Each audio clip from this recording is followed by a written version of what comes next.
cannot help it. So this I have devised as ECG as poor man's coronary angiogram. So what I am trying to do is to get many valuable information from the ECG itself, what is available in coronary angiogram. So that's what I am trying to make from the ECG. So this is my usual slide, many of you would have seen, that we are trying to become world number 1 AIDS, population, corruption, economic superpower. We already had first part in test cricket and one-day cricket. We rapidly lost it. But nobody can beat us in these two things, diabetes and coronary heart disease. For years to come, we will be number 1. But of course, China is competing with us for diabetes. But nobody is there to compete with us for coronary heart disease. For many years to come, we will be the number 1 in coronary heart disease in all over the world. Unless young minds like you take up cardiology, especially take preventive cardiology. And don't become balloon wallas, take some prevent cardiologists and try to do the basic risk factor modification in our community, then only we lose number 1. So look at the scenario of coronary heart disease in India. It is 2 to 4 fold higher prevalence. It is prevalence, incidence and hospitalization and mortality. All are increased by 2 to 4 fold. 2-fold increase of coronary heart disease at the same level of risk factor. For example, same level of, let us say, LDL of 100, the risk factor for developing coronary heart disease is higher in India when compared to the Western population. For the same level of risk factor, we have a higher risk. And the first myocardial infarction occurs 10 years earlier in India. When it occurs, it is usually a severe triple vessel disease, a vigorous, virulent progression actually. And 3 times higher, the mortality is 3 times higher in India. And of course, we have 12% urban population, we have incidence is 12% now. This is 4 times higher than Americans, 6 times more than Europeans, and 20 times more than Japanese. So this is what the scene of coronary heart disease in India. So if you look at how we treat acute coronary syndrome in India, this is the greatest registry, the largest registry available in from Kerala it is actually. You can see now the ST elevation MI mortality is around 8.2%. Usually the mortality is around 3 to 4% in the Western population. And the problem here is only 41% receive thrombolytic therapy here. Only 41%, even in the state of Kerala where the literacy rate and also the economic might is there, still 41% receive, only 41% receive thrombolysis. And another problem is 19% receive wrongly. Not only we are not giving thrombolytic therapy when it is needed, we are giving wrongly in 20% of our patients. So that means some 60% of the patients, the thrombolytic therapy, which is an essential mode of therapy in ST elevation MI, is not given properly. So the main main presentation of this whole module is just looking at these things and to see how best we can improve on these modalities of treatment. And another important problem we must see is only 11% of our patients can afford a percutaneous intervention, angiogram and the percutaneous intervention or not. Here it is microinfarct. That's why you do a troponin to decide about or to detect microinfarct. Whereas it's a macroinfarct here. That's why you do a CPK-MB here to detect a macroinfarct. So this is the approach to a non-ST elevation situation and an ST elevation situation. So the next ECG here, ECG number 3. You have the ECG here. Once again, you see whether it is, so whenever an acute coronary syndrome, acute chest pain, you take an ECG, the first thing is to see whether it is ST elevation or ST depression. So see it here, whether it's ST elevation or depression. I am asking you some questions here. You go to the question. Which is the best option? Heparin, which is the best option? Heparin, antiplatelets, thrombolyze, primary PCI, refer. Yes.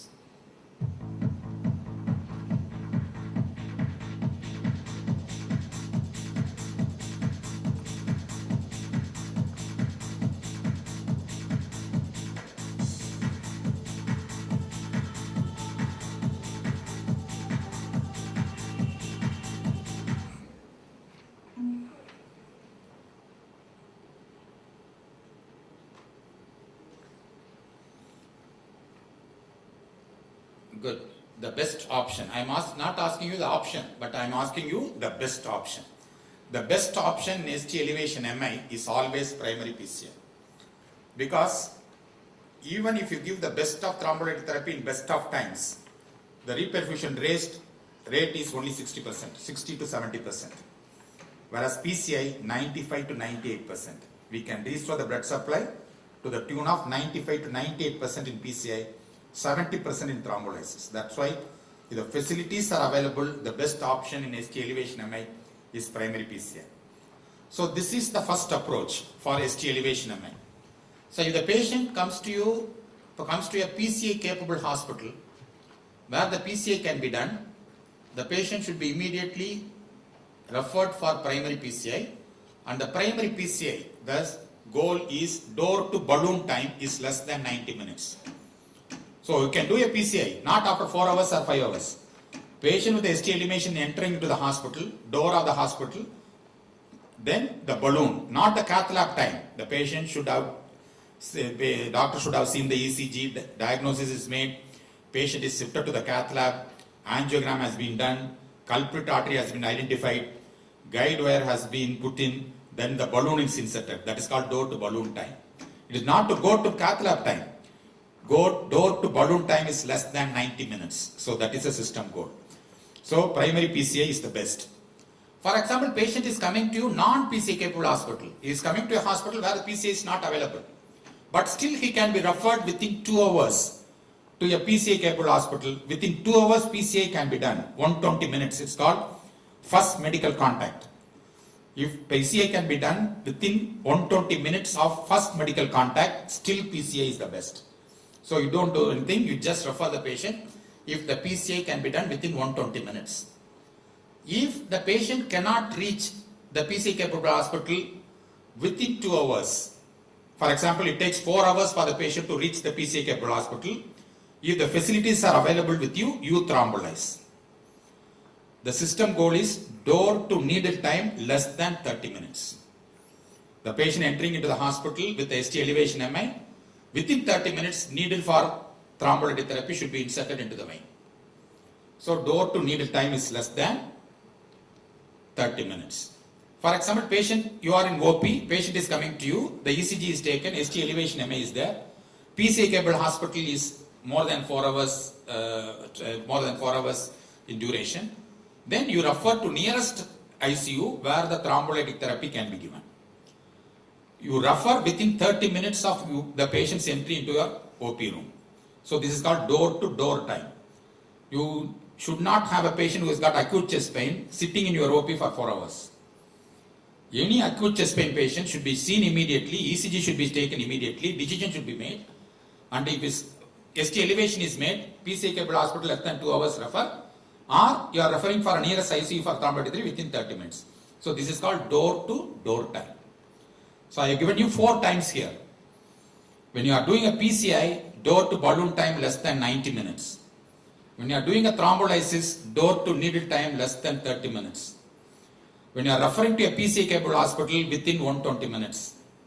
And when you are referring to a nearest ICU, it is less than 30 minutes. So ST elevation MI, wherever you are, whoever you are, you must follow this time intervals. Then only we can save lives and myocardium. So is it clear? This is the first approach to ST elevation MI, how we are going to refer and within what time frame you are going to do something. Right. The first thing is in acute chest pain is reassurance. So many times when the patient enters into a hospital, he is considered no longer a human being. In many hospitals, he is considered a case. No longer we say as a patient, that case is there, this case is there. We no longer say he is a patient, isn't it? So first thing is many of these patients are acutely stressed. Increased anxiety itself will kill the patient by increasing heart rate, blood pressure. His arteries are occluded. Imagine what will happen when the heart rate and blood pressure is increased enormously. You will increase the demand in the presence of absent blood supply. So reassurance, what you can give is sedation. ECG should be taken within 5 minutes. Morphine is the best sedation. There is no alternative. Morphine is the best. Give 2 tablets, the aspirin, soluble aspirin 325, clopidogrel 300, If the heart rate is less between 50 and 100 and blood pressure is more than 100, give sublingual nitrate. Transfer within 30 minutes of entry into your room, OP room, or transfer to ICU within a short time frame. In ST elevation MI, time is muscle. Each minute you are losing in ST elevation MI, you are losing the myocardium permanently. So these are the system goals. Door to door referral less than 30 minutes, door to needle time less than 30 minutes, door to balloon time less than 90 minutes, and referral to PCI within 120 minutes if the PCI can be done. So first thing to be given is not entry coated aspirin, it is soluble aspirin of 325 and 300 ml of clopidogrel. If the ECG shows ST depression, you can give heparin because the treatment for the patient is heparin only. Whereas patient shows ST elevation, don't give heparin because subsequently it will confuse the issues of PCI as well as thrombolytic therapy in the referral center. So don't give heparin. Sedation, morphine, I told you about the sublingual nitrate. Always ask the history of sildenafil. If the patient has taken sildenafil, don't give sublingual nitrate even if it is an acute coronary syndrome. You should not give sublingual nitrate. And as I told you, refer him within 30 minutes of entry. Don't ask the patient to sit in your OP. Keep on giving sublingual nitrate. By the time you are going to the house, refer the patient to tertiary center for ICU. So immediately you refer within 30 minutes. So this what? So it's not as if you can do something good for the patient when you are in tertiary center. Even when you are OP in a house, in a village or in wherever you are, if you detect acute coronary syndrome, give an appropriate treatment and sending the patient to an appropriate pace is a great service to the patient at that point in time. So that's what you must do. Because aspirin is a poor man's thrombolytic agent. By giving aspirin, you are initiating the process of opening up an artery. So please remember, it's not as simple as just an aspirin like that. So you are doing so much of service. If you are able to recognize it's an acute coronary syndrome, this is the where, once again, the other important thing is how you refer. Many times we give a letter, just a letter and give the patient to go like that. The patient will go home and find an auspicious time, auspicious day. By the time he wants to go to the hospital, you would have directly gone to the guard. So you have to motivate the patient to go immediately and alert the institution that the patient is coming like this. He is eligible for thrombolysis, he is eligible for PCI. The initial drug has been given, the ECG is taken, diagnosis made, he is coming to you. So the referring hospital is ready to receive, to give a thrombolytic therapy or a PCI immediately. So the amount of time we can save is enormous by saving the time. See, please remember, the treatment of an acute coronary syndrome is not saving lives. Not only saving lives, it is saving the myocardium. The patient can live with a 30% ejection fraction. Every 15 days he will come to you for exaggerated heart failure, getting admitted. It's very good for you in hospital, but not good for the patient. So please remember, in acute coronary syndrome, you have to make sure you are saving the life as well as the myocardium. That can be done only with the early intervention with an appropriate measures. So this is what happens when you give a thrombolytic therapy in acute interval infarction. The best results will be in acute interval infarction, moderate results in inferior valve infarction, but the mortality is more when you give a thrombolytic therapy in an ST segment depression. So that's why we said you don't give a thrombolytic therapy in patients with ST segment depression with acute chest pain, because the mortality is more if you give a ST segment depression. So this is an approach: acute syndrome, ST elevation, thrombolysis, ST depression. Troponin is positive, it is non-ST elevation MI. Troponin is negative, it is an unstable angina. Please remember, when there is an ST elevation, don't do troponin and to decide about thrombolytic therapy. Troponin takes 3 hours to become positive. When the patient comes to you 1 hour of chest pain with the ST elevation, troponin will be negative. That doesn't mean you should withhold a thrombolytic therapy there. Myocardial infarction, the necrosis has not happened at that point in time. Necrosis happened only, your troponin will be positive. So the troponin should be used to decide in a non-ST elevation situation is unstable angina or a non-ST elevation MI, rather than to decide whether to give a thrombolytic therapy or not. So in ST elevation, it is only the ECG change, chest pain, and also the contraindications to thrombolytic therapy. So I am going to show the 2 ECGs here. One ECG is like this. Both patients are coming with with acute chest pain, similar duration, similar nature. This patient is showing, you can see what type of acute coronary syndrome this is. And the second patient, acute chest pain, once again like this. So this is the first patient, like this, second patient like this. So, which is more dangerous? Both are dangerous, all right. Which is more dangerous? Whether the ECG number 1 with the ST elevation or ECG number 2 with the ST depression? Yes.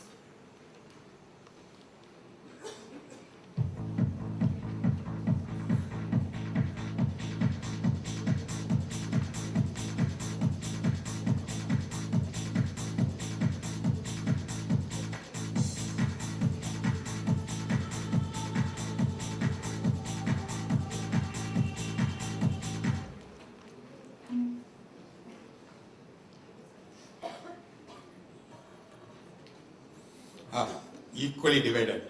So people are confused to give importance to what? ST elevation or ST depression. So both are acute coronary syndromes, but our mindset is to give a lot of importance to patients with ST elevation, because we have ST elevation, infarction, so immediately we rush. When the patient comes with ST segment depression, we are not very sure what to do and so on. But please remember, ST depression is more dangerous than ST elevation, because many times you can see this trial, patients with acute chest pain with no ST elevation or ST depression, best prognosis. Patient with ST elevation, mortality of 6 to 8%, whereas the patient coming with acute chest pain with ST segmentation, mortality is to 8 to 10%. So what is important is to realize that when you have an ST elevation, it is most often total occlusion of a single artery.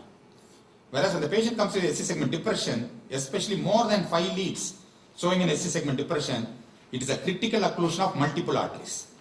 So critical occlusion of multiple arteries is always more dangerous than a total occlusion of a single artery. So you must give the equal, if not more importance to patients coming to this segment depression like ST segment elevation.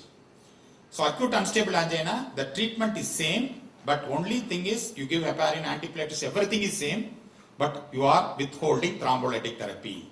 That is the only difference between ST elevation and an ST segment depression.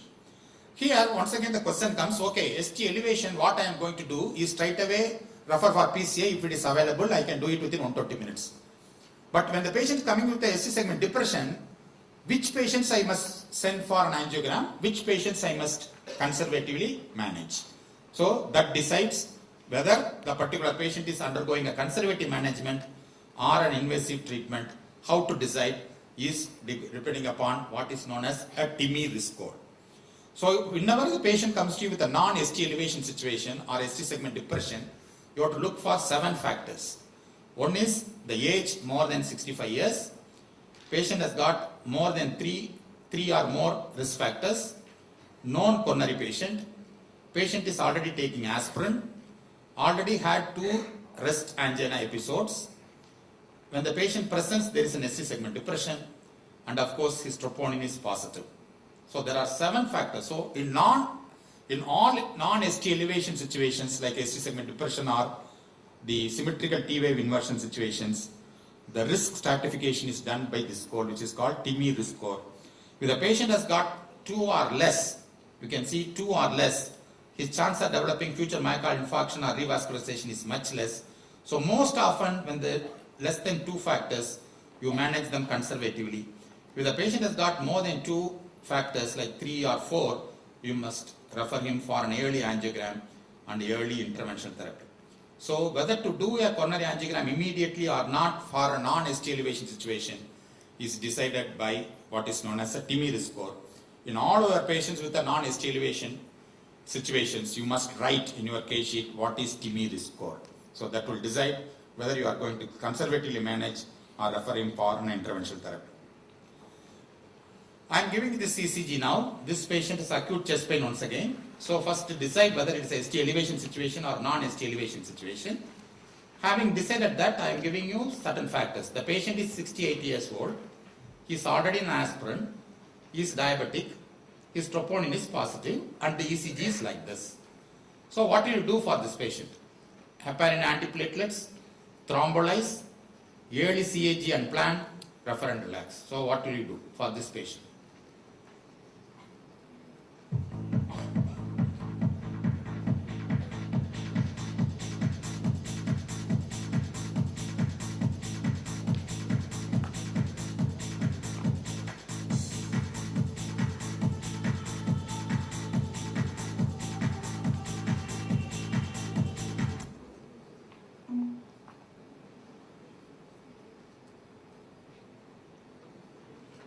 Excellent. Why you want to do a early CAG? What is his TIMI score? He is more than 65, isn't it? 1, he is already in aspirin 2, his troponin is positive 3, and he has got some significant ST segment. So already he has got 4 or 5 TIMI score. So this is a patient you must immediately refer him for early angiogram rather than treat him medical line. So non-ST elevation, it is TIMI score. So it is early CAG and plan. I think 10% want to thrombolyze this patient.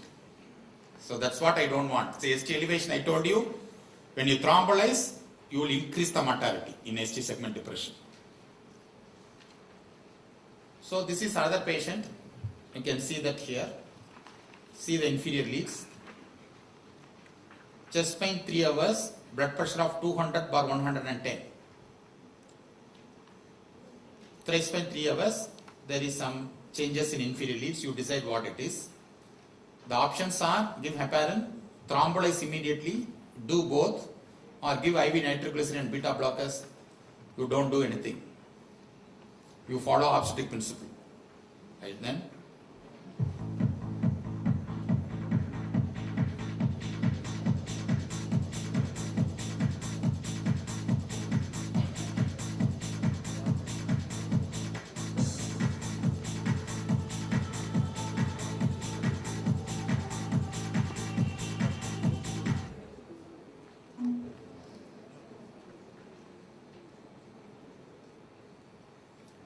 Good, 60% don't want to thrombolyze, 27%, and I'm very happy none of the above is 1%. So still somebody don't want to do anything for this, right? So 60% is, I mean, why? Yes, very good. So see that blood pressure. It is not as if you are not going to thrombolyze all patients coming with the ST elevation. Once the patient coming with the ST elevation, what you must look is whether the patient has got indication for thrombolysis, whether he has got a contraindication for thrombolysis. If the contraindication is absolute or relative. So all these things to be decided within 5 minutes of seeing a patient with a chest pain with the ST elevation. So which are the conditions, which are the indication for thrombolysis? Chest pain lasting for more than 30 minutes but less than 12 hours, which is nitrate resistant. You give 1 or 2 tablets of nitrate, still the patient has got pain. This rules out a principal angina. Then ST elevation more than 1 millimeter in 2 adjacent limb leads, or more than 2 millimeters in V2, more than 1.5 millimeters in other leads, new onset of left bundle branch block. So these are the indications to decide about the thrombolysis. So when the patient satisfies these criteria, you can give a thrombolytic therapy. The absolute contraindications are previous intracerebral hemorrhage, structural vascular lesion like aneurysm, malignant intracerebral neoplasm, ischemic stroke within 3 months, dissection, bleeding, and trauma within the last 3 months. So these are all absolute contraindications where in spite of your acute ST elevation MI, you are not going to give a thrombolytic therapy. But there are a lot of relative contraindications. For example, you can see that relative contraindication is BP of 180/110. It's a relative contraindication. Relative contraindication, you have to decide according to the patient. You think whether the infarct risk is more, you can still take a risk and thrombolyze. If you think the bleeding risk is more, we can withhold the thrombolytic therapy. So individually you have to decide when there is a relative contraindication. One of the relative contraindications are 180/110. So whenever the BP is very high in ST elevation MI, immediately give IV nitroglycerin and beta blocker, get the BP to 160/100, and at that point in time you can thrombolyze. It's not as if thrombolysis is totally contraindicated. You have to bring the BP down. At this point, contraindicated. You bring the BP down and give the thrombolytic therapy at this point in time. So we have seen the reperfusion goals here. Door to needle time is less than 30 minutes. Door to balloon time is less than 90 minutes. Now we know when to give thrombolytic therapy, when not to give a thrombolytic therapy. Next is what thrombolytic therapy. If I am going to give a thrombolytic therapy, what type of thrombolytic therapy I have to plan. For that you must understand how our thrombolytic therapy acts. It is not as if our thrombolytic therapy is going directly and lysing the clot inside our artery, thrombus in our artery. What they do is to facilitate our own coagulation system, our own fibrinolytic. They facilitate our own fibrinolytic system by converting the plasminogen to plasmin. So the streptokinase combined with the plasminogen, this complex is acting on the plasminogen to convert to plasmin. It is plasmin, our own plasmin, which is going to degrade your fibrin to lyse the clot and produce fibrination degradation products. So the streptokinase combined with the plasminogen and this complex is acting.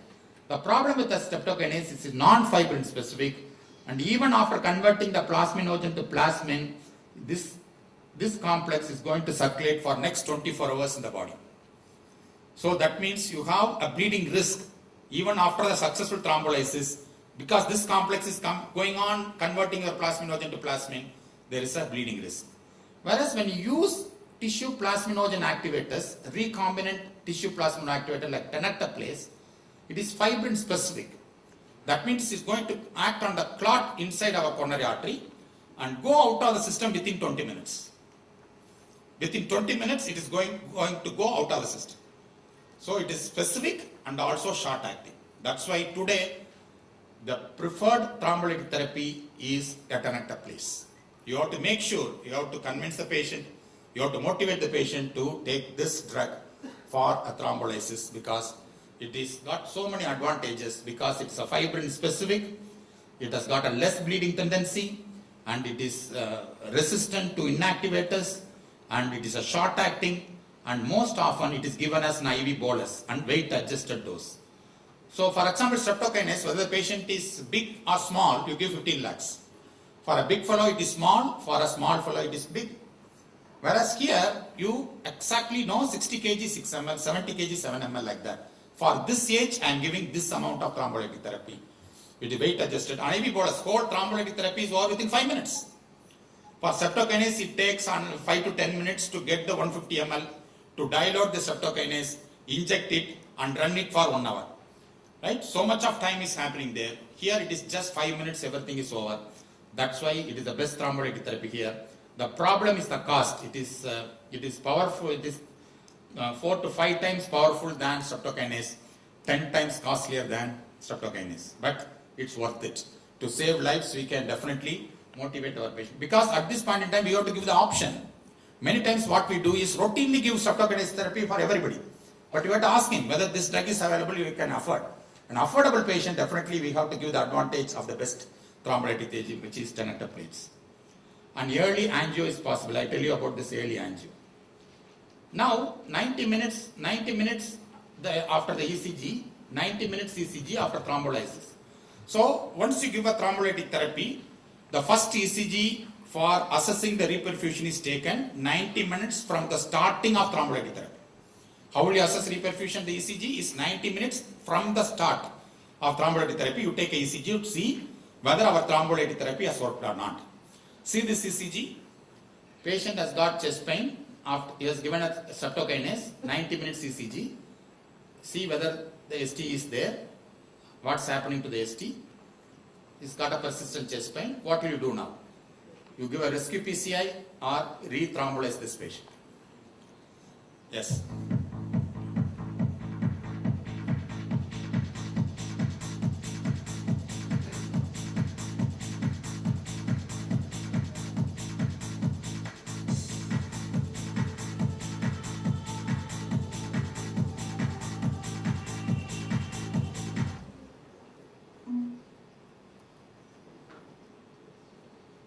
Excellent.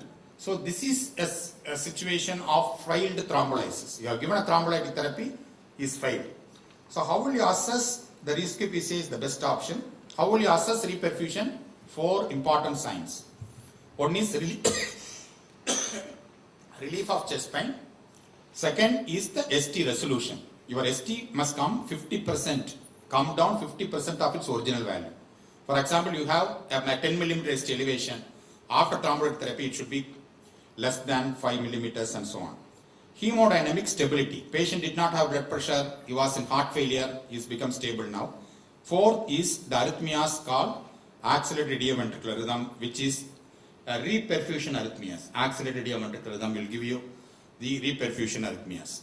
So these are the 4 signs of reperfusion. Relief of chest pain, hemodynamic stability, resolution of ST segment, and the rhythm abnormality like accelerated idioventricular rhythm tell you whether the patient has got successful reperfusion or not. When none of these things are there, persistent chest pain, hemodynamic instability, ST is not coming down, then you plan a rescue PCI.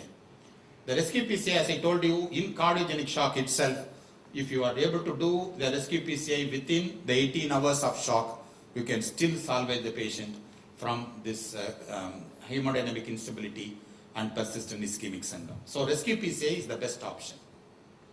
Let us imagine that I do not have a facility to do PCI.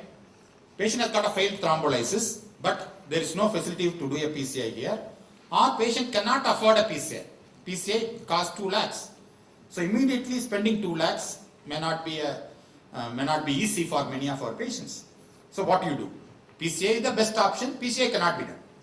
What will you do? Re-thrombolize with the tenecteplase, give heparin infusion, low molecular heparin, or give the most powerful antiplatelet agent called 2B3A inhibitors, like tirofiban or iptifibatide. Yes, what you do?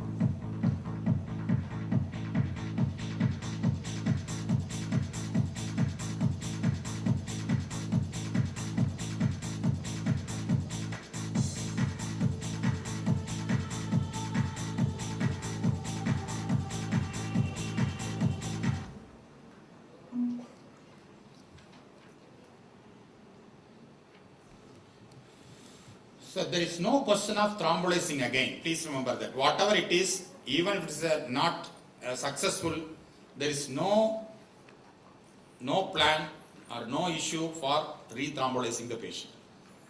So the best option here will be to give a 2B3A inhibitors, which is the most powerful antiplatelet agents. So this is not in guidelines because these type of patients do not exist in guidelines, because the guidelines are written in those places where the rescue PCI is possible for everybody. But in our country, we have certain patients who have rescue PCI not available. Then what will you do? Look at the guidelines, there is no issue like that. So practically what we do is to give a 2B3A inhibitors. Most often it opens up the artery and patients become better with the 2B3A inhibitors. So once you do either a PCI or a thrombolytic therapy, what you leave is you open up the clot all right, but you are leaving a lot of raw surface. When you even do a PCI or do a clot and lysis with the fibrinolytic therapy, lot of raw areas are there, isn't it, in the opened up artery. These raw areas will stimulate thrombin to produce increase in coagulation, or the same raw area will also activate the platelets. So thrombin is activated, platelet is activated, the re-thrombus will be formed on the area where the artery is opened. So to prevent re-occlusion, you have to block the platelets with antiplatelets, you have to block the thrombin with a heparin. So that's why whether it is PCI or thrombolytic therapy, you follow with a dual antiplatelet therapy and an antithrombin drug, because these two systems get activated because of the raw surface which is existing in the opened area. So you have to block the thrombin with low molecular heparin or heparin and give a dual antiplatelet drugs to prevent the re-occlusion. So now we have come here. We are given a thrombolytic therapy. If it is failed, if the patient can afford a PCI, that is the best. The PCI cannot be afforded, he cannot afford, give 2B3A inhibitors. So this is the second situation. Now look at the ECG here. It's a huge ST elevation. You can see that V1 to V6 and L1 and AVL. That means entire septum, antral wall, lateral wall, high lateral wall, the artery got occluded, and this whole myocardium is going to die. That means whole of his left ventricle is going to die at this point in time. But at this point in time it is not dead because the preserved R wave. The R wave is present. That means the presence of R wave tells you still the myocardium is viable here. So at this point in time, you give a thrombolytic therapy, and the 90 minute or the 3 hours ECG and 90 minutes ECG looks like this. So this is the patient, and thrombolytic therapy is given with the tenecteplase, and this is the ECG after 3 hours. Right? What you have done is you have opened up an artery, so you have restored the blood supply, so that the R wave is continued to present. You can see that R wave is continued to present in anterior areas, lateral areas and lateral. That means what? Although the myocardium was going to die, by appropriately opening the artery at an appropriate time, you have prevented the necrosis because there is no Q wave here. So that means this patient has got complete successful thrombolytic therapy because 3 hours ECG shows no chest pain, hemodynamic stability, ST has come down and he has shown some reperfusion arrhythmia. So now you have a situation of successful thrombolysis. What do you do now? Refer the patient for coronary angiogram if pain recurs. Refer patient immediately for coronary angiogram now. Refer him after 1 week. Patient does not need coronary angiogram at all. Now we know what to do when there is a failed thrombolysis. We must also know what to do when there is a successful thrombolysis. So this is the situation. Yes, answer now.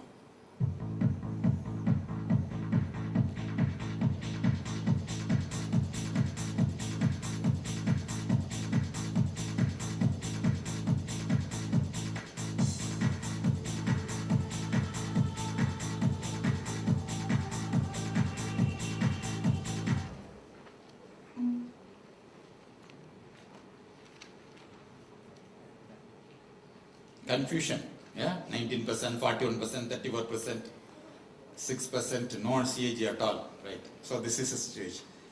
The option is to refer for CAG now. So this is because you must understand that when I open up an artery through a thrombolysis, I can open up 10% and 90% residual clot may be there. Even the 10% opening will restore the blood supply and give me a picture of complete reperfusion. I opened up only 10%, but to the myocardium the blood flow is restored, pain relieves, ST comes down, but what I have is 90% residual clot. If I open up 90% and residual 10% is there, I have the same situation, same result of relief of chest pain, ST resolution and so on.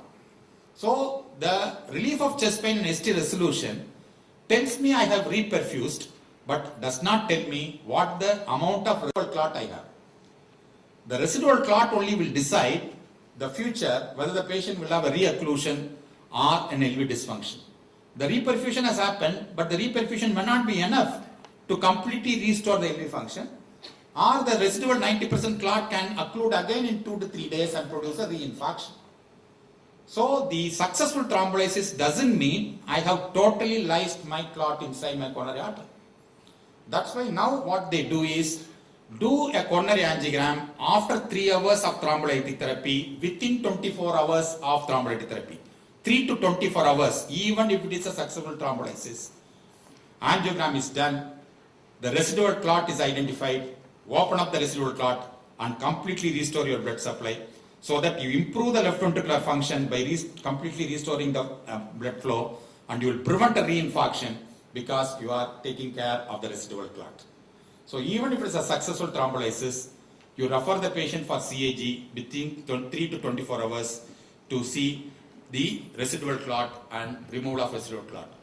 Now we have completed the whole diagram now. You can see that if even patient has got a successful thrombolysis, you refer the patient for coronary angiogram within 3 to 24 hours, do an angiography, see the residual clot, and the taking care of residual clot will restore the blood supply, prevent a reinfarction and prevent an LV dysfunction. So this is my summary of my first presentation. What will you do when the patient comes to you with a chest pain with a ST elevation? You can see that here. If the patient is coming to a non-PCA capable hospital, PCA capable hospital, the PCA should be done within 90 minutes of entry into the hospital. Even though the patient is coming to a PCA capable hospital, if he cannot afford a PCI, thrombolysis should be done within 30 minutes of entry into the hospital. PCA capable hospital should not say, only I will do a PCI. You don't willing for PCI, go somewhere. Right? Even the PCA capable hospital, if the patient cannot afford, thrombolysis should be done within 30 minutes of entry into the hospital. Whereas the patient is coming to a non-PCA capable hospital, the ECG should be taken and decision should be taken within 30 minutes of entry into the hospital. If the patient can be transferred to PCI within 120 minutes of medical contact, he must be referred to PCI within 120 minutes if PCI can be done. If the patient cannot afford or cannot be transported within 120 minutes, fibrinolytic therapy should be given within 30 minutes of entry into the hospital, door to needle time less than 30 minutes, thrombolytic therapy should be given. The thrombolytic therapy, best thrombolytic therapy is always tenecteplase. If the patient has been given a thrombolytic therapy, 90 minutes you take an ECG and see the four things: chest pain, ST resolution, hemodynamic stability, reperfusion arrhythmias. Decide you have a successful reperfusion or unsuccessful reperfusion. If there is no reperfusion, patient is sent for a rescue PCA if you can afford. If you cannot afford, 2B3A inhibitors can be given if the failed thrombolysis is given immediately. Even after tenecteplase, if the thrombolysis is successful and the patient has got complete resolution of pain in ST segment, still patient is referred to coronary angiogram after 3 hours, within 24 hours, to identify the residual clot, and the stenting of the residual culprit artery will restore the LV function and prevent a reinfarction. If the patient has been given a streptokinase, this early coronary angiogram option is not there. Why? 24 hours this circulation is there. Streptokinase plasminogen complex. So if you do a PCI and give another 2B3 inhibitor, there is a high bleeding risk in patients who have received streptokinase. That's why I prefer tenecteplase in first place itself, because it's not only powerful, more successful rate, less bleeding, less inhibition. At the same time, you have an option of doing an early angiogram also. A streptokinase, that option is not there. So if the patient cannot afford a tenecteplase, streptokinase is given, and after streptokinase medical line is followed. Even if the patient is given a tenecteplase, if he cannot afford a PCA in angiogram, then he is also put on medical line like heparin, aspirin, high dose statins, beta blocker, AC inhibitors, and so on, to stabilize the myocardium, to stabilize the plaque, to prevent a future acute coronary syndrome, and so on. So this is how we approach a patient with an acute coronary syndrome with a ST elevation MI. So the last message is, time is muscle.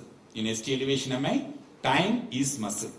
Each minute you are losing myocardium. Second important advice or the message I want to give is, in the treatment or management of acute coronary syndrome, we have to save lives and we have to save the myocardium. Both we have to save. For that, the early intervention and the correct intervention is necessary. Right, any questions in this segment?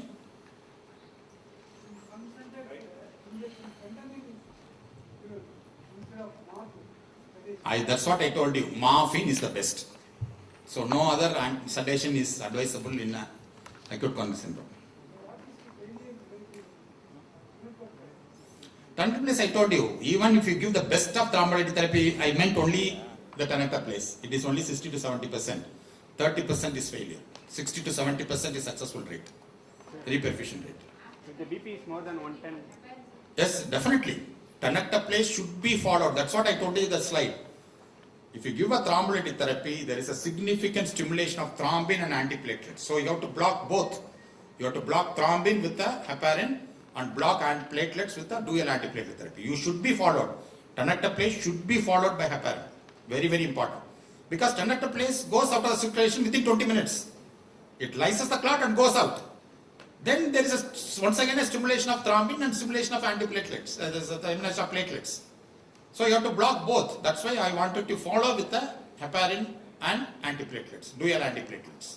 Sir, for primary PCA also you have to reduce BP up to... Not necessary. Not necessary. For primary PCA you can definitely. Sir, GP2B3A inhibitors can be used as in first line for thrombolytic? No. It is not instead of thrombolysis. It is a failed thrombolysis in ST elevation MI. For as an acute unstable angina, you can use a straight clearing. Acute unstable angina, if the patient has got refractory, for example, you are giving heparin, antiplatelets, and the IV nitroglycerin, so still the patient has got continuing pain. If the patient cannot afford a PCI, ongoing chest pain, unstable angina, refractory unstable angina, you can definitely give 2B3A inhibitors. For refractory unstable angina also, you can give 2B3A inhibitors. Streptokinase we usually follow after streptokinase after 6 hours if there is no bleeding. That's why I told you, some bleeding, always the circulation will be there. We have to make sure there is no bleeding because it is not going out of the system. The complex will be circulating. So there will be some bleeding in some patients even after 3 hours or 4 hours. Pardon? First question? What?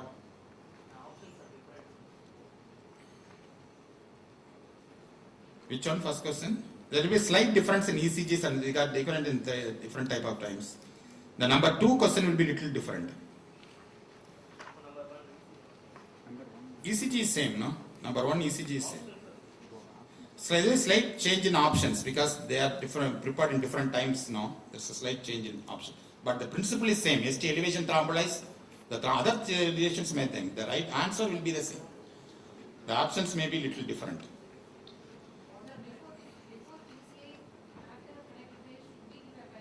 Yes. Yes. Your tennector place should be always preceded by a heparin. Your tennector place itself is preceded by heparin. You are giving 30 milligram of IV enoxaparin, then only you are going to give a tennector place. That regimen doesn't change whether you are going to refer PCI or not. That is going to be there. Which one? No, see, prasugrel is more powerful antiplatelet agent. If a patient can afford, definitely you can give. It's better than clopidogrel. Increase in bleeding is more with prasugrel. Exactly. So whenever there is effect is high, you accept the side effect also. When 5 days or till the hospitalization. Now, tennector place you give immediately. You give immediately within 30 minutes. You first give 30 milligram IV, and within 30 minutes you give the 60 milligram subcutaneous. Then every 12 hours for 5 to 6 days. 30 minutes immediately after 30 minutes you have to give heparin, tennector place. Whereas streptokinase after 6 hours. Because I told you within 20 minutes it goes out. So you give immediately 30 minutes. Once again another dose of low molecular heparin, enoxaparin 60 milligram. Subcutaneous 30 minutes after your injection of tennector place. The first dose is 30 minutes. Ticagrelor and prasugrel are better antiplatelet agents when compared to clopidogrel. So clopidogrel, the problem is once again the genetic variation. Some people may not respond because of the receptor polymorphism. So when you give prasugrel and ticagrelor, they have more powerful antiplatelet agents. When they combine with aspirin, the success rate is much higher. As I said, the bleeding risk is also more. Both ticagrelor and prasugrel, both are more. Ticagrelor is the important advantage of ticagrelor is a reversible inhibitor. Whereas clopidogrel, prasugrel are irreversible inhibitors. So it's little short acting. Ticagrelor is short acting. So I am showing you one ECG now, the last ECG in this segment. So you can see the patient has got chest pain of 1 day. You can see there is no significant ST elevation. There is only some inversion of T waves. So age it is a coronary age. He is in coronary age. Let us see, he is in coronary age, 50 years. Right? Heparin antiplatelets, thrombolyze, both early CAG, look for non-cardiac causes. That's why he is asking the age to look for non-cardiac causes. Yes? Typical chest pain. This is an ischemic chest pain.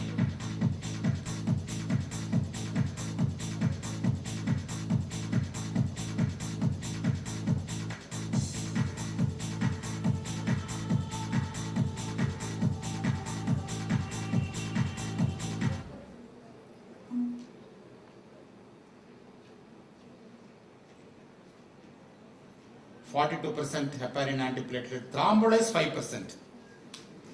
I need some antidepressants. So 5% thrombolyze and early CAG, right? That here I did not have ST elevation, I did not have ST depression. The patient is coming to me with 1 day chest pain. ECG shows some T wave inversion. Patient is absolutely stable. He has got no angina, no complications. Patient wants to go home. Still, I will motivate the patient to go for an early angiogram. So this is called symmetrical T wave inversion of valence sign. Whenever you have a non-ST elevation, a situation where you have V1 to V3 or V4 showing a symmetrical T wave inversion, this is an indicator of critical proximal iliac disease. Critical proximal iliac disease. This patient should be referred immediately for a coronary angiogram. This patient should not get discharged without a coronary angiogram. If they did, the patient will come back within 1 month with a massive ST elevation MI in these areas. So, although it's a non-ST elevation MI, V1 to V4, if the patient has got symmetrical deep T wave inversion, troponin is positive, you must refer him for an early coronary angiogram. So, this is called valence sign. So, although the patient is symptomatic, uncomplicated stay, they should not be discharged without doing a coronary angiogram and suitable revascularization. So, wake up. We go to the next segment. Any questions here? Yes? He is not balanced. He is not listening to the valence sign and sleeping. If you don't recognize valence and do appropriate intervention, patient will be like this. So now what we do is to go and see the last. So now we are going to see the various ECGs in STEMI, in inferior wall infarction and anterior wall infarction, to see not only to identify which coronary artery is involved, we are going to see in coronary artery which area is affected, whether it's a proximal affection involved, distal coronary artery is involved, and so on.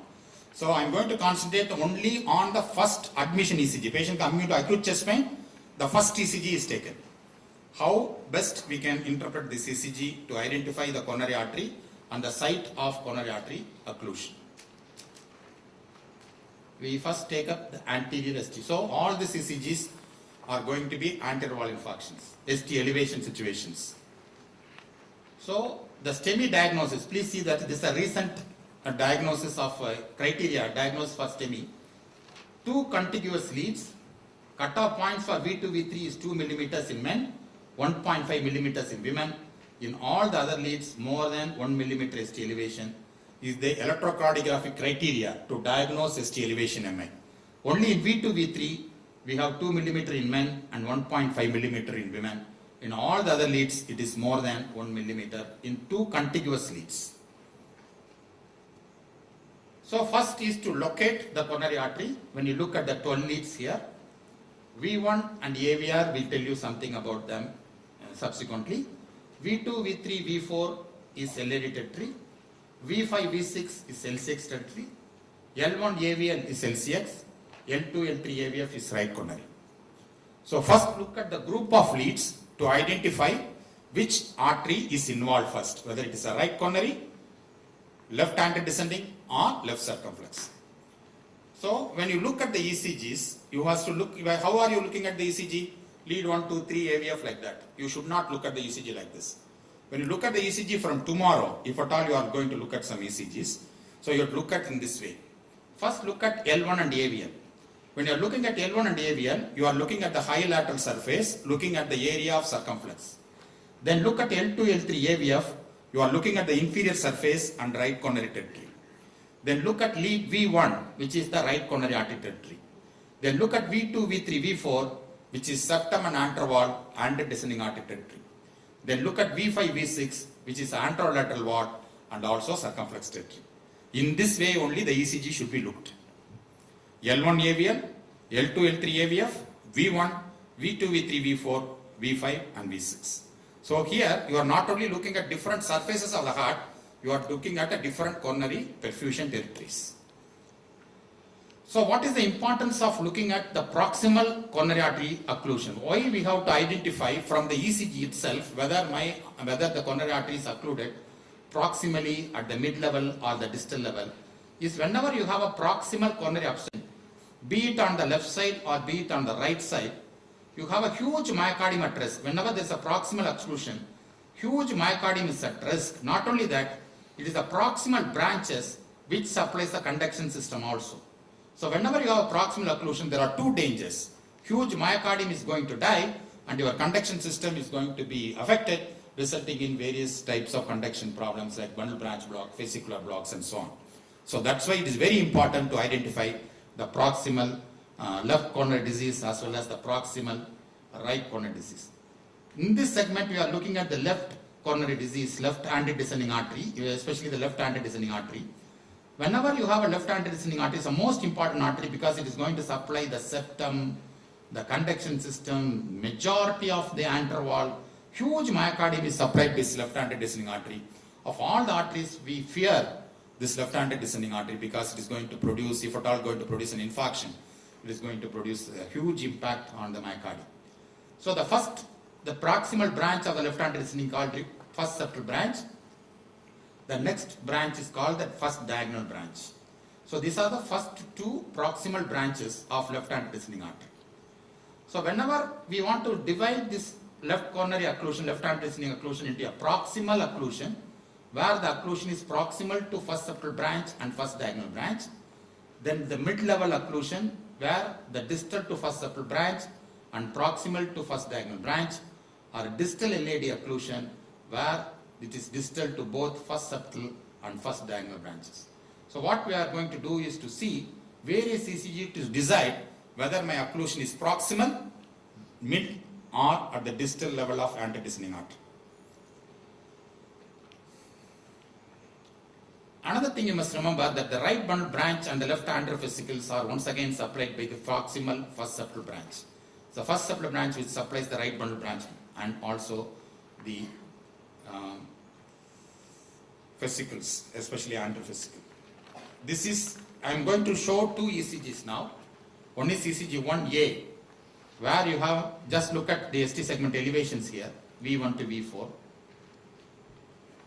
V1 to V4. And another ECG here, ECG 1B, once again there is an ST segment elevation here, V1 to V4. So both ECGs are showing ST segment elevation, V1 to V4. I am asking you which ECG has more myocardium at risk, ECG 1A or ECG 1B?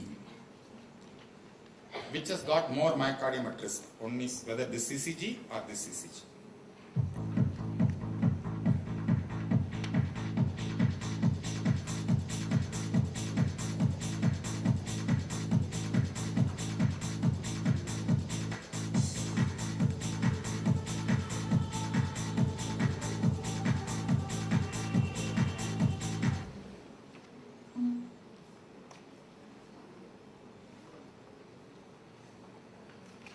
Right, many of you have attended these classes again. Why there is ST, why there is 1A? Yes. The right answer is 1A. So now I am going to say how to localize. For example, if you have a proximal coronary occlusion, proximal to first septal branch and the first diagonal branch, the basal septum as well as the basal anterior wall is going to be affected more than the other segments because they are proximal to the obstruction. So because of that, you have a basal septal involvement and the base, the left ventricular involvement. The injury vector is going to come towards the base from the apex. So that means your injury vector is going to travel superiorly from inferior region. So because the ST vector is going superiorly, you will have ST depression in your inferior leads. So in anterior wall infarction, if you have an ST depression in inferior leads, that means your injury vector is going superiorly. That means you have a proximal or mid-level occlusion. In a proximal occlusion, which also involves the first septal branch, it is the basal septum which is more involved than the basal lateral wall. Because of that, basal septum is involved. The injury vector is not only traveling superiorly, but traveling towards the right side. Because it is traveling superior and to the right, ST elevation is there in AVR, and because it is traveling towards the right, ST elevation is there in V1, and because the ST vector is traveling towards the right side, your left-sided leads like V5, V6 will show ST segment depression. So whenever in anterior wall infarction, if your inferior leads are showing the ST segment depression, then look at the lead AVR and AVL. The AVR shows more elevation. That means the injury vector is going superiorly and to the right. So it is a very proximal LAD lesion of proximal to first septal branch and first diagonal branch. In the chest leads, V1 show ST elevation, V5, V6 show ST segment depression. So this is to identify a proximal LAD lesion. So as you can see it here, proximal to S1 and D1, you can look at the ECG. So whenever you have an anterior wall infarction, look at the inferior leads. They show inferior ST segment depression. So L2, L3 AVF show ST segment depression. That means injury vector is going superiorly. Then look at lead AVR. The lead AVR shows elevation. V1 shows elevation. V5, V6 show ST segment depression. That means injury vector is going superiorly and to the right. That means it's a proximal lesion. So V1 and AVR elevation in an interval infarction with a reciprocal depression is proximal S1 and D1. So this is ECG number 2 here now.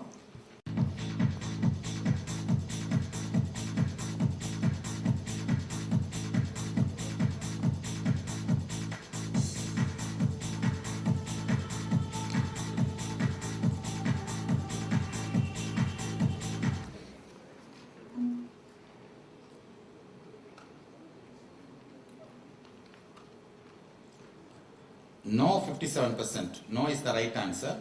Need CAG 16%. Still they need CAG. Right. So once again look at this ECG here. The patient has gotten, I told you, whenever there is ST elevation in anterior chest leads, look at the inferior leads. Inferior leads are showing ST segment depression. That means your injury vector is going superiorly, isn't it? That means your basal system is involved. But look at lead AVR and B1. Is there ST elevation? Is there elevation in AVR? No elevation AVR. That means the injury vector is not going towards the right. Look at the lead AVL.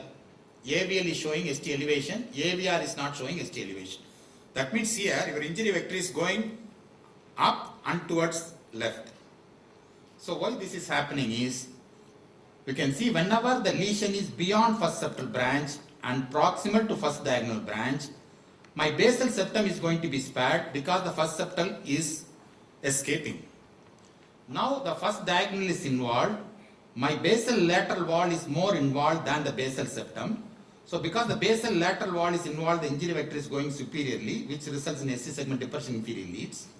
Because the basal lateral wall is involved, because of the diagonal is involved, my injury vector is now is going towards the left rather than towards the right. Because it is not going towards the right, although I have ST segment elevation anterior chest leads, my AVR and lead V1 do not show ST segment elevation, whereas V5, V6 now show ST segment elevation. My AVL will show more elevation than the AVR. Then I know my level of obstruction is beyond first septal but proximal to first diagonal. So this is a mid LAD lesion. So mid LAD lesion, just like proximal LAD lesion, anterior ST elevation, reciprocal depression, but lead AVR and V1 are not showing ST elevation. AVL will show ST elevation because the ST vector is traveling now superior and to the left, is a mid-level LAD lesion. So when you have a distal S1 and a proximal L1 lesion, V1 to V4 elevation, there is no elevation in AVR, elevation in AVL, there is a reciprocal depression. So ST vector is traveling superiorly and to the left is a mid-LAD lesion. Now ECG number 3. This is a proximal LAD obstruction. You look at the ECG here, there is white QRS. You decide why the white QRS is there. Then there is some elevation there. Look at the inferior leads. I am showing proximal LAD. Yes, no, need echo. Yes.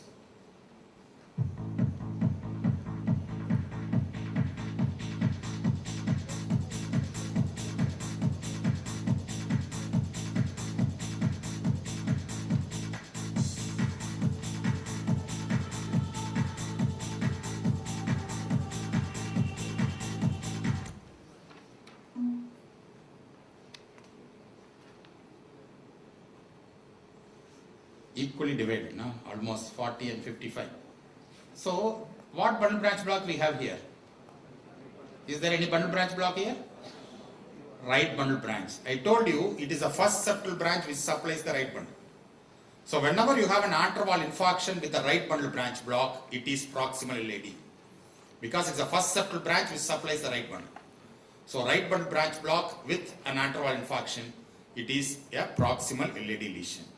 So that's what here, it is a right bundle branch block with interval infarction. It's a proximal LAD. So as you can see, that's the first septal branch which supplies the right bundle. So whenever a lesion is proximal to first septal branch, the right bundle would have been affected, results in right bundle branch block with an interval infarction. Now ECG number 4. Once again, ST elevation V1 to V4. This is a mid-LAD obstruction. Yes, no, need multi-slice sonography angiogram. So look at the ECG, look at the inferior leads, look at AVR V1 and decide what level of obstruction this is. Next. Okay, go on.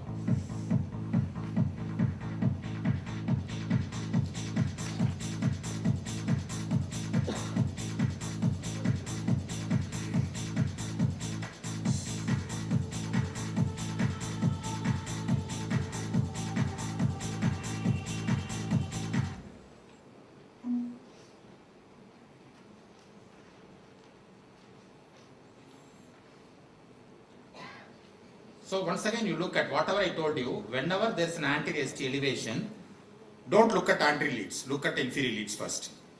When you look at the inferior leads, is there a reciprocal depression here? There is no reciprocal depression. That tells you what? The injury vector is not traveling superiorly, isn't it? That's so easy. When the injury vector is going up, you will have inferior ST segment depression. That means here the injury vector is not going superiorly. Here it is not mid-LAD.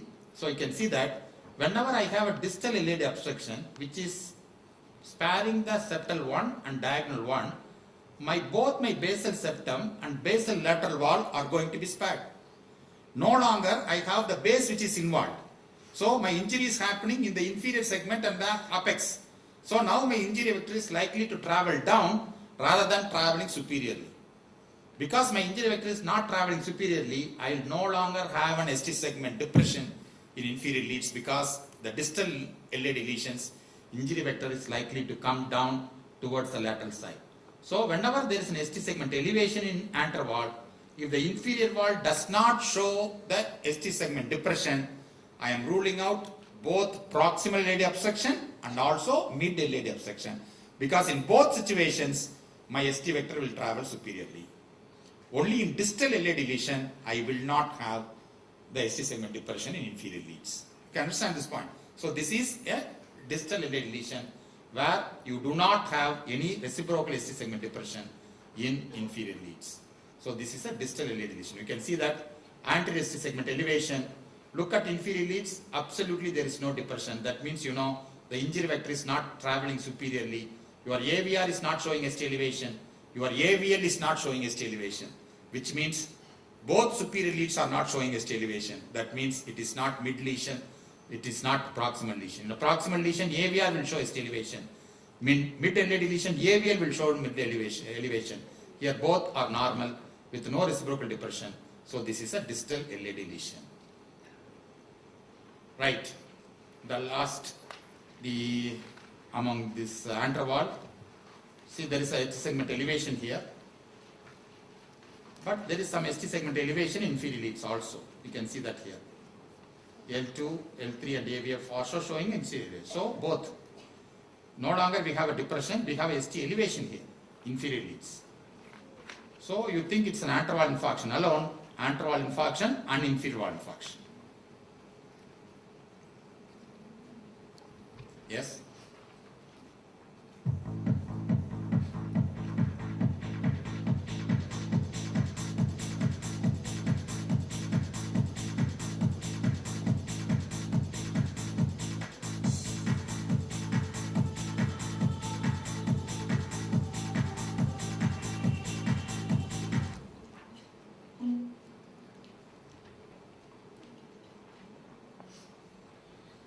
Anterior and inferior MI, 67%.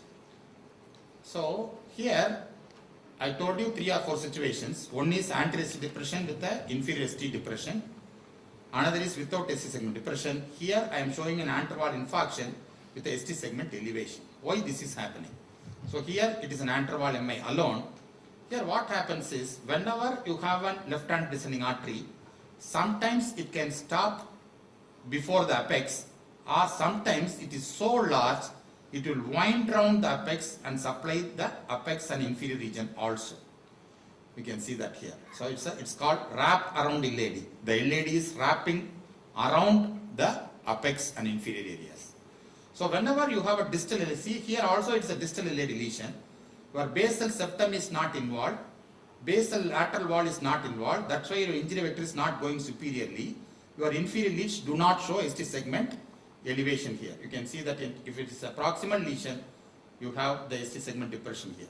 If it is a distal lesion here, you can see the distal lesion here, the inferior leads are not showing ST depression.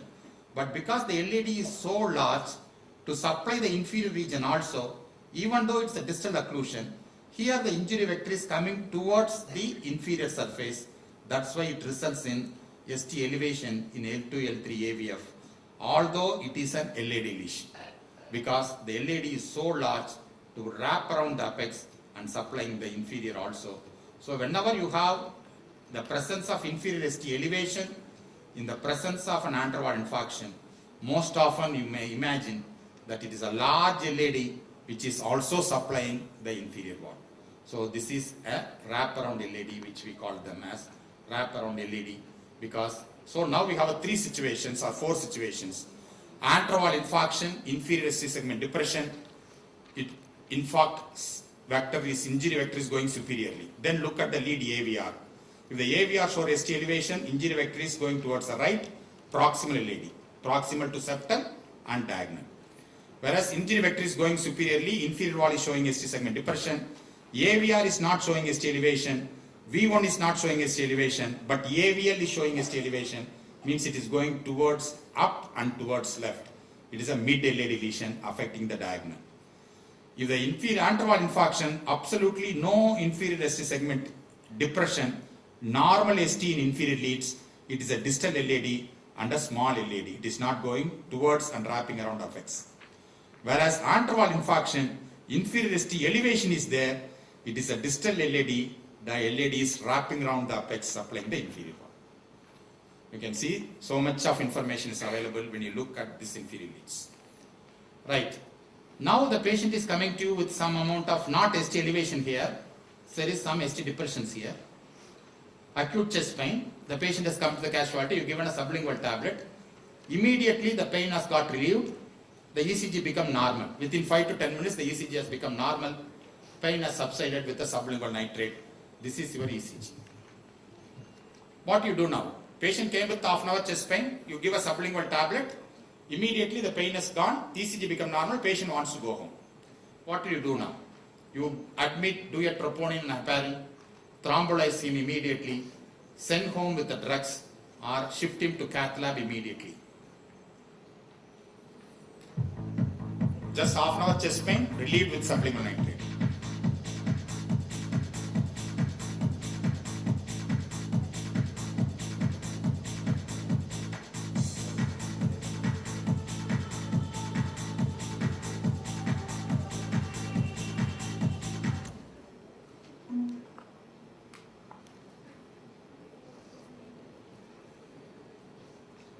Cath lab immediately, 56%. I think those who attended this Coimbatore Tropicana, right? Why? Yes, exactly. Look at the AVR. See, the patient has got an AVR elevation here. Although patient does not have an anterior ST segment depression, anterior ST segment elevation, here there is an anterior leads showing ST segment depression, but the AVR is showing elevation. And V1, the elevation in AVR is more than V1. Anterior leads are not showing elevation, but ST segment depression. So this is a typical ECG of left main coronary artery disease, left main lesion. Left main lesion most often presents with anterior ST depression rather than ST elevation. Proximal LAD, ST elevation, but left main, most often ST segment depression. AVR elevation is an important clue here. AVR elevation here. So it's a classical ECG of left main coronary artery disease. This patient has been immediately shifted to the cath lab and the angiogram showed a critical left main occlusion. He was operated on the same day. So this is what the single ECG means. If you are very careful and if you send the patient home, within question of time he will come to you with a large anterwall infarction with a cardiogenic shock and you cannot do anything after that. So that's why in an ST segment depression, always look at the AVR. So once again you can see it here. Two ECGs I am going to give you. The one ECG is like this. Chest pain, significant ST depression here. Anterior ST segment depression, some ST depressions here. So this is the first ECG.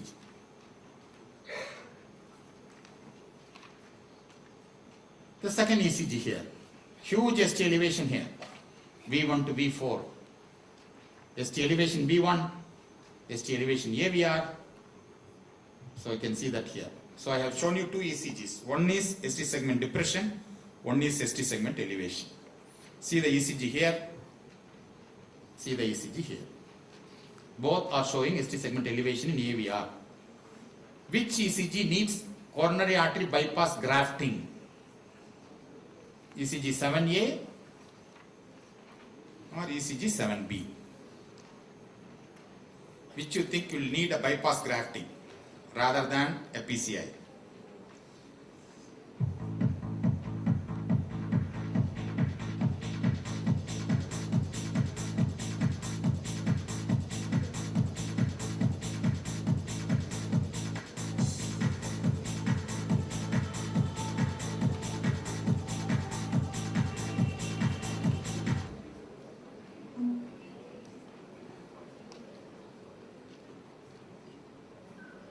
Right, 70% CG7. Why?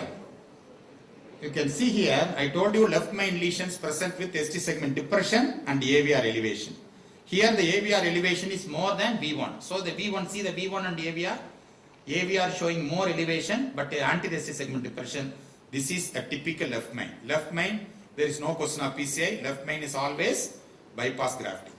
Whereas here, what is the lesion here? Anterior ST elevation, inferior ST segment depression, that means injury vector is going superiorly. Look at lead AVR and V1. So this is what lesion? It is a proximal LAD. So proximal LAD most often PCI, whereas left main. So the difference I want to make is, in left main, anterior ST segment depression, AVR shows more elevation than V1. Whereas in LAD, proximal anterior ST elevation, V1 will show more elevation than AVR. So between these two, AVR shows more elevation, it is left main. V1 shows more elevation, it is proximal LAD.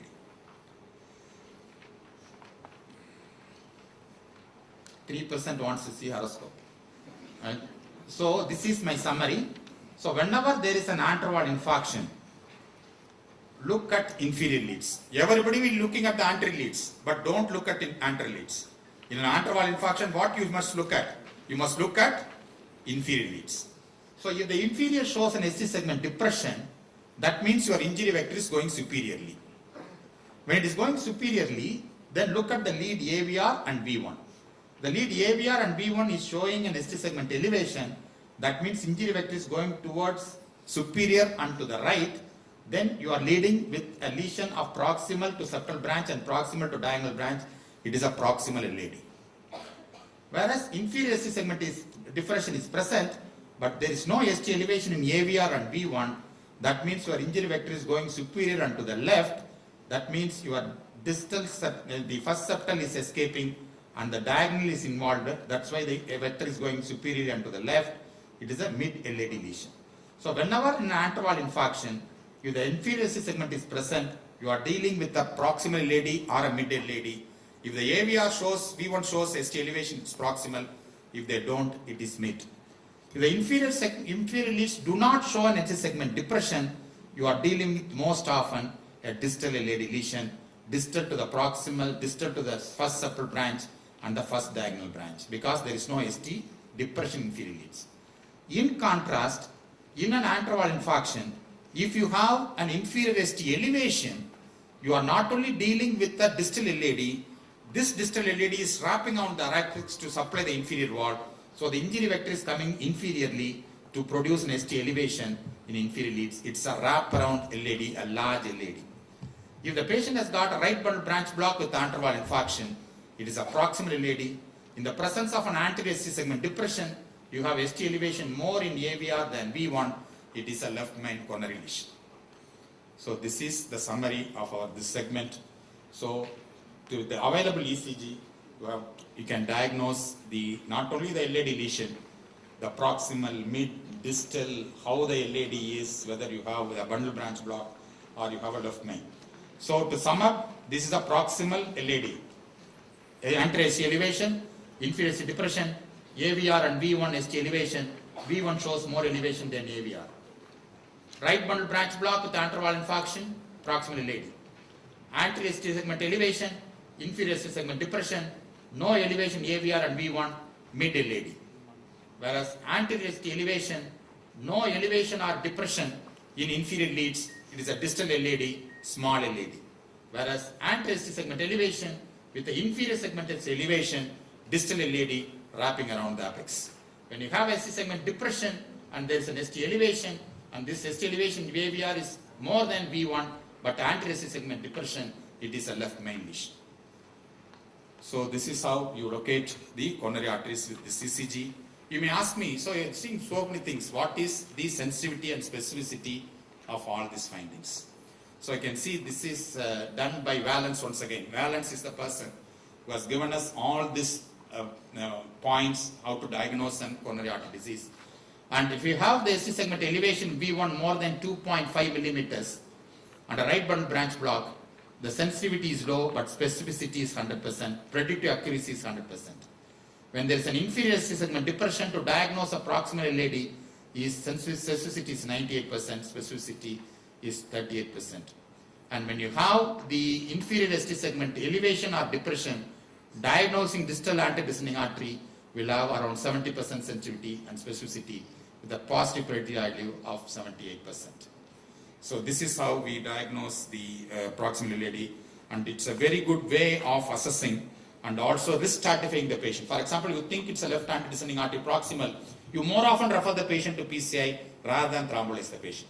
When you have a left main lesion, most often you refer to immediately a big center. You know, it is although the ECG is little bit not very great, some ST depression, but AVR is showing ST elevation.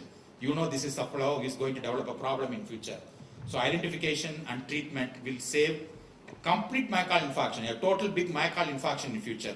So that's why these subtle findings in ECG give you so much clue to identify and also to identify the level of obstruction in coronary artery. Any questions?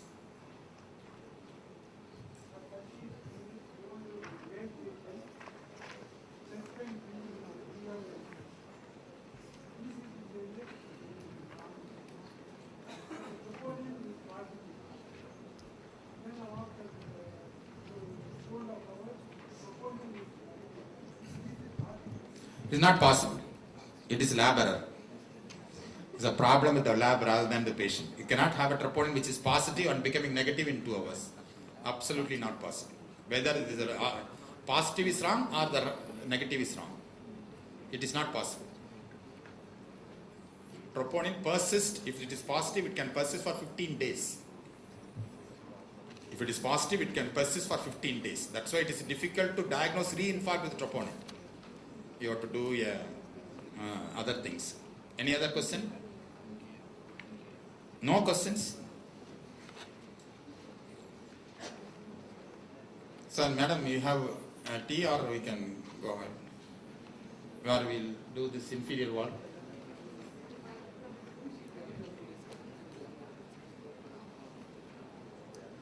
People are already dazed.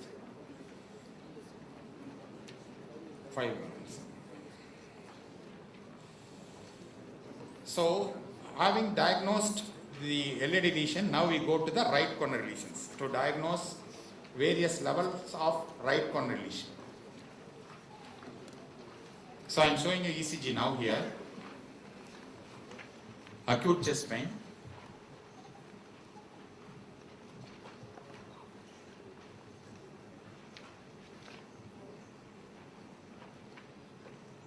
Go to the question, Rajavan.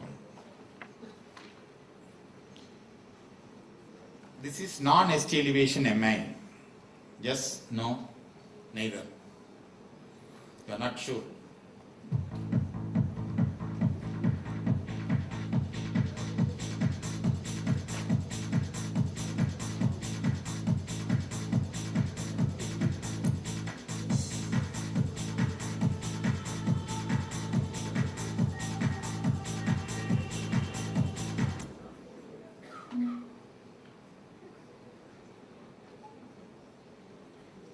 Why it is not?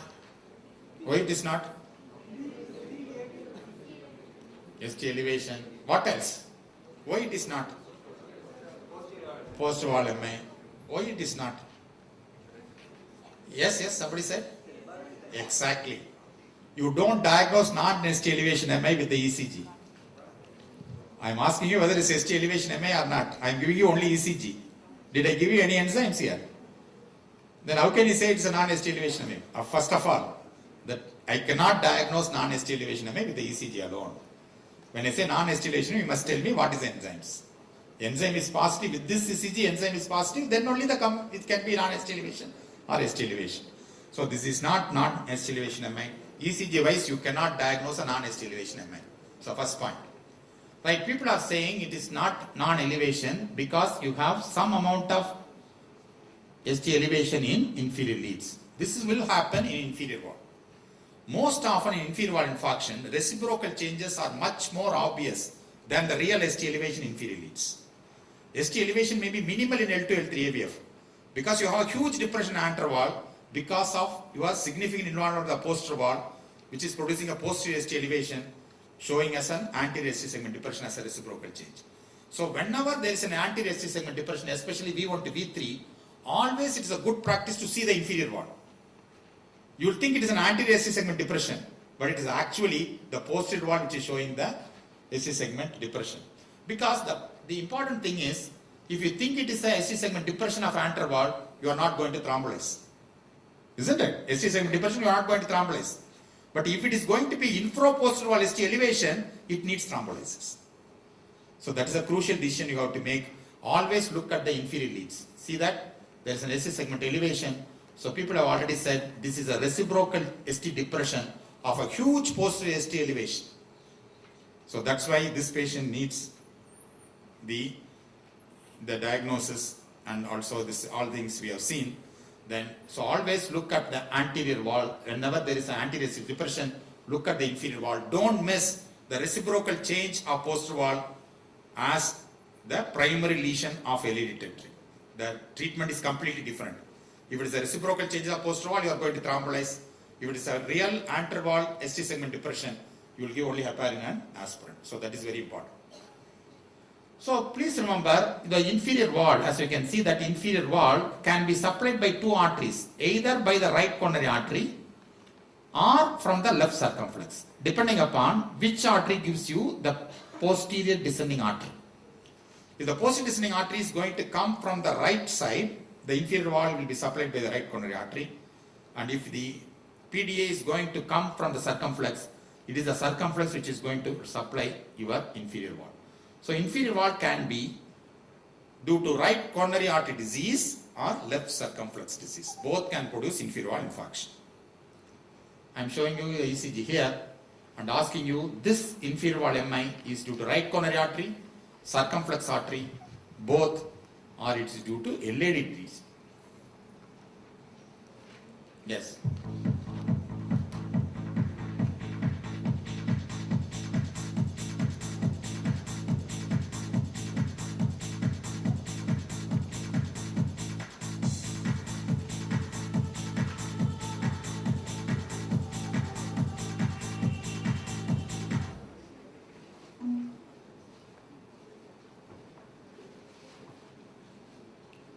Why right coronary? Yes, exactly. So whenever you have an inferior ST elevation, look at lead 2 and 3, which is showing more elevation. If lead 3 shows more elevation than lead 2, the inferior wall infarction is due to right coronary artery. If the L2 shows more elevation than L3, it is circumflex artery inferior wall infarction. I tell you why. It's very easy to understand. For example, whenever you have a right coronary occlusion, the injury vector is going to come towards the right side, affecting the septum and the right ventricle. So if you compare your L2 and L3, because the injury vector is going to come towards the right side, the L3 will show more elevation than L2. Whereas if the inferior wall infarction is due to circumflex artery, this is going to affect your lateral wall and your inferior wall. So the injury vector is coming towards L2 rather than L3. So here L2 will show more elevation than L3. So you can see both inferior wall, one is affecting the inferior wall on the right side, one is affecting the inferior wall on the left side. So circumflex will affect the inferior wall on the left side. So L2 will show more elevation than L2, whereas right coronary, the right side is more involved, so L3 will show more elevation than L2. So that's why we decide between the inferior wall infarction, whether it is a right coronary inferior wall infarction or a circumflex inferior wall infarction. So the right answer here is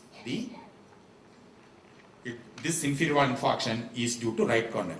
So this inferior wall infarction is due to what? As you can see that, where is more elevation? Yes? It's also 3. So it's likely to be a right coronary inferior wall infarction.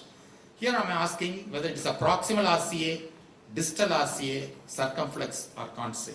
Yes? So having decided, I am asking you whether it's a proximal RCA or distal RCA.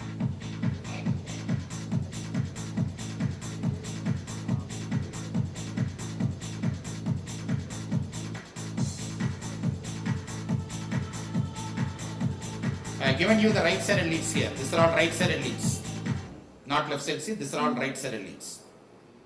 You can see that here, right sided leads.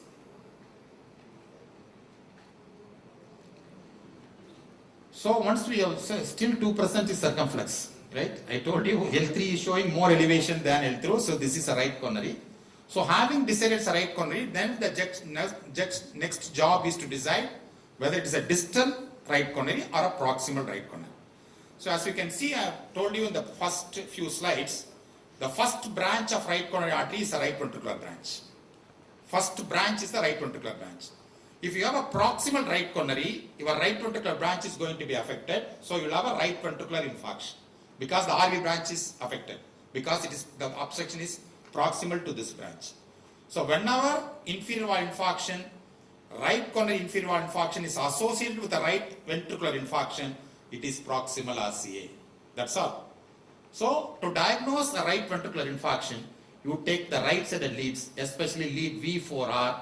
Here we can see inferior wall infarction, right side V4R showing significant ST elevation, which means this patient has got right ventricular infarction. So RCA plus right ventricular infarction, it is proximal right coronary lesion. So once again, you see this diagram. So this is the right ventricular branch and this is the first branch. So when you have a block here, the right ventricular branch is involved, you have a right ventricular infarction. So when I told you, first diagnose an right side lesion by looking at the leads elevation. L3 shows more elevation than L2. Having diagnosed right ventricular, right coronary lesion, look at lead V4R. If the lead 4R shows an ST segment elevation, you are dealing with a proximal right coronary, proximal to the right ventricular branch, which is producing the ST elevation in lead V4R. So it is a proximal right coronary. Now I am going to show you the ECG of 12 leads. I am not showing the right sided leads. I am just showing the classical, conventional 12 lead ECG. See, once again the ST elevation here L2 and L3. Here I am asking you the same questions. Proximal RCA, it's a distal RCA, LCX, but now you are asking me to give the right sided leads.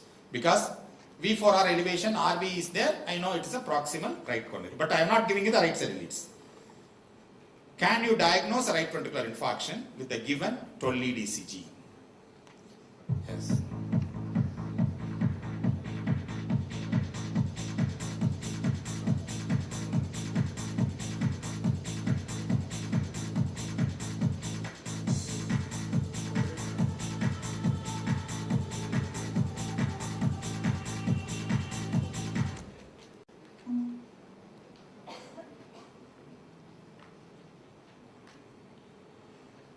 %, says proximal right coronary. Why? Yes? V1. Yes. See, although you don't, sometimes you may not have the right side leads. Some people will come to you, the outside people may not take the right side leads, but they will come with only 12 lead ECG. So in the absence of right side leads, how to diagnose a right ventricular infarction? For that, you must look at the lead V1 and V2. Please remember the V1 is not only the right sided lead but also the anterior leads, isn't it? It is a right sided lead as well as the anterior lead. So when the patient has got both anterior wall and the posterior wall infarction and the right ventricular infarction, let us say patient has got both posterior and right ventricular infarction. The posterior infarction will tend to produce ST segment depression. The right ventricular infarction will produce the ST segment elevation in V1. So V1 is caught in between the right ventricular infarction and post-valve infarction. Post-valve infarction tend to depress it, right ventricular infarction tend to elevate it. So naturally in lead V1, the ST becomes normal. Right? When both are there, right ventricle as well as post-valve infarction is there. Whereas when you look at the lead V2 is a purely right-sided, purely anterior lead. There is no question of right-side involvement affecting the V2. So in V2, you will have a pure ST segment depression. So when you have this discordant pattern, the discordant pattern between V1 and V2, V2 shows significant ST segment depression, V1 is not showing ST segment depression, then you must imagine this V1 is normalized because of an associated right ventricular infarction. So this is called discordant ST segment depression. When there is a discordant ST segment depression between V1 and V2, even in the presence of conventional 12-lead ECG, in the presence of right coronary inferior valve infarction, you can diagnose a right ventricular infarction. Because you are diagnosing a right ventricular infarction, it becomes a proximal right coronary involvement. As you can see it here, when you have this proximal right coronary, this is the discordant ST segment depression. ST is depressed significantly here, ST is almost normal in V1. So this is because of V1 is caught in between right ventricular infarction and post-valve infarction. When you take the right sided leads here, you can see that here, when you in this ECG, if you take the right sided leads, V4R shows a significant ST segment elevation, confirming that this patient has got a right ventricular infarction. So even in the absence of right sided leads, it is possible to diagnose a right ventricular infarction, to diagnose a proximal right coronary lesion with looking at this discordant ST segment depression. So always look at the chest leads, ST depression chest leads in the presence of inferior valve or the lateral valve MI indicates posterior MI. So anterior ST depression in the presence of inferior valve MI is posterior valve infarction. ST depression anterior valve leads is the reciprocal of ST elevation posterior leads. V1, as I told you, can't in between the right ventricle and post-valve infarction, so it tend to get normalized. So look at this ECG again. Can you now identify this pattern, V1, V2? Can you identify this discordant pattern now? Is it clear now? You see V1, you see V2. See how different V1 and V2 is. That means this is a what lesion? It's a proximal right. You do not have right side leads. But look at that two leads, V1 and V2. There's a gross ST segment V2.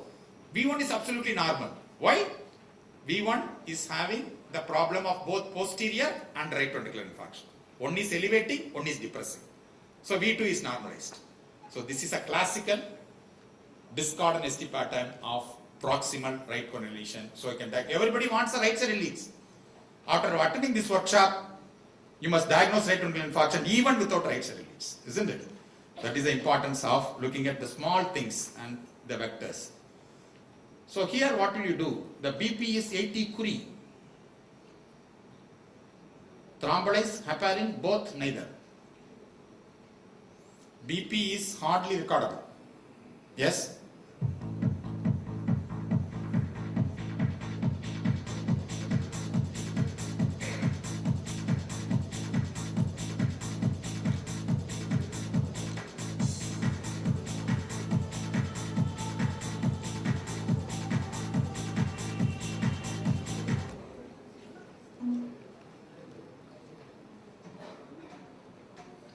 Thrombolyze 66, neither 65.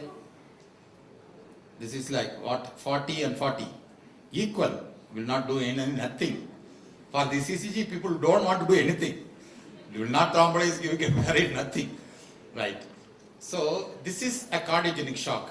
See, when there is a cardiogenic shock, the best option is PCI. Please remember, I told you the PCI, how many minutes? First medical contact to PCI, how many minutes? Yes?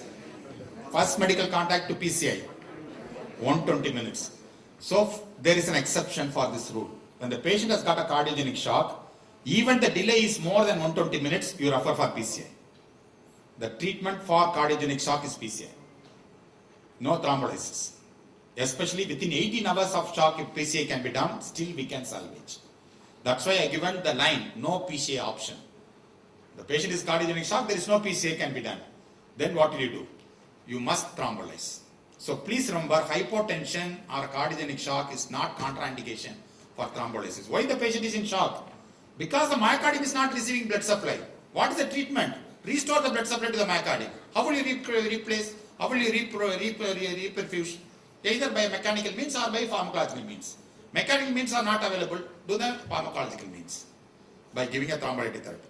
So the thrombolyze.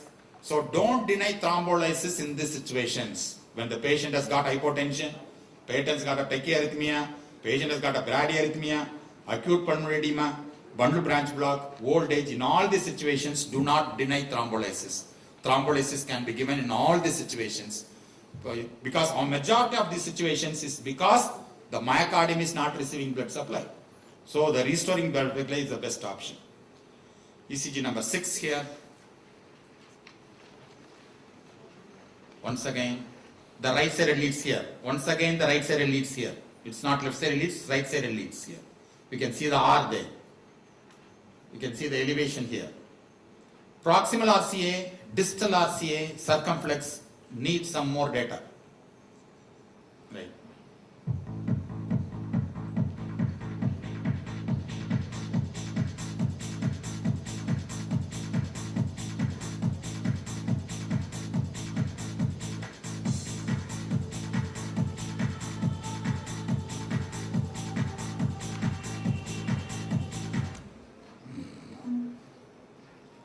See, I also know how many people are answering. I think many of people are sleeping. 144 only it's coming. So you have the remotes now. Just press the number, your lucky number. If you don't know the answer, just pick which is a lucky number today. Some number you press 7 or 8 or 9, something. So at least keep pressing.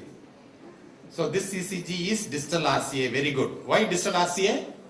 So first I have to make sure it is RCA because L3 shows more elevation than L2. I have decided it is RCA. Then I look at V4R. V4R is not showing ST elevation. So it is a distal. Now at least now RV is escaped. So right ventricular branch is escaped. So it is a distal RCA. Isn't it? Very easy now. You're looking at just ECG within 2 seconds you are able to say it's a distal RCA.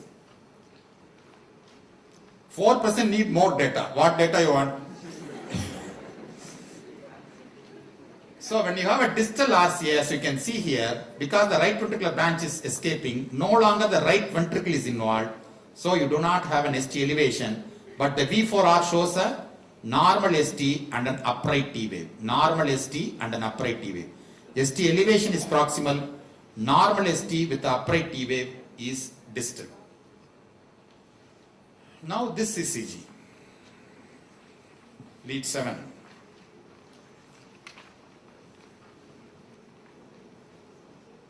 Once again, inferior wall infarction. Carefully see lead 2 and 3. RCA, LCX, both, neither.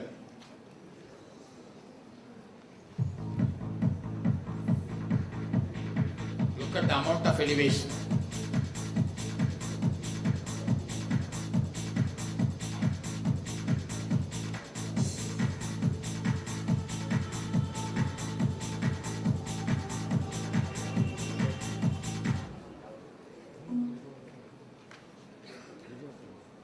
LCX 65%, LCX both 30%.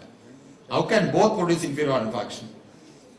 Like why LCX? It's so obvious. Why LCX? Yes. You see classically the L2 shows more elevation than L3. So that means my injury vector is coming towards my L2. See, remember my L2 is here, my L3 is here. In right correlation my injury vector is here. Whereas my LCX lesion my injury vector is here. Lateral wall and inferior wall. Here the right side and inferior wall, right? So, is there RV infarction here? Is there an RV infarction here? No. Why there is no RV infarction? I am not giving you the right side leads. See that ST depression V1 and V2. They are similar. You can see that no longer there is a discordant pattern between V1 and V2. It is a similar depression between V1 and V2. That means I don't have the right ventricular infarction here. Naturally, RCX is not going, LCX is not going to produce RV infarction, isn't it? So this is a classical concordant ST segment depression between V1 and V2.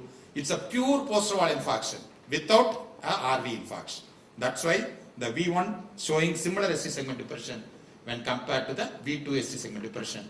So it is the inferior, lateral and posterior infarction. Huge infarction. It's a huge infarction. Inferior, lateral and posterior. So this is L6 disease. Yes?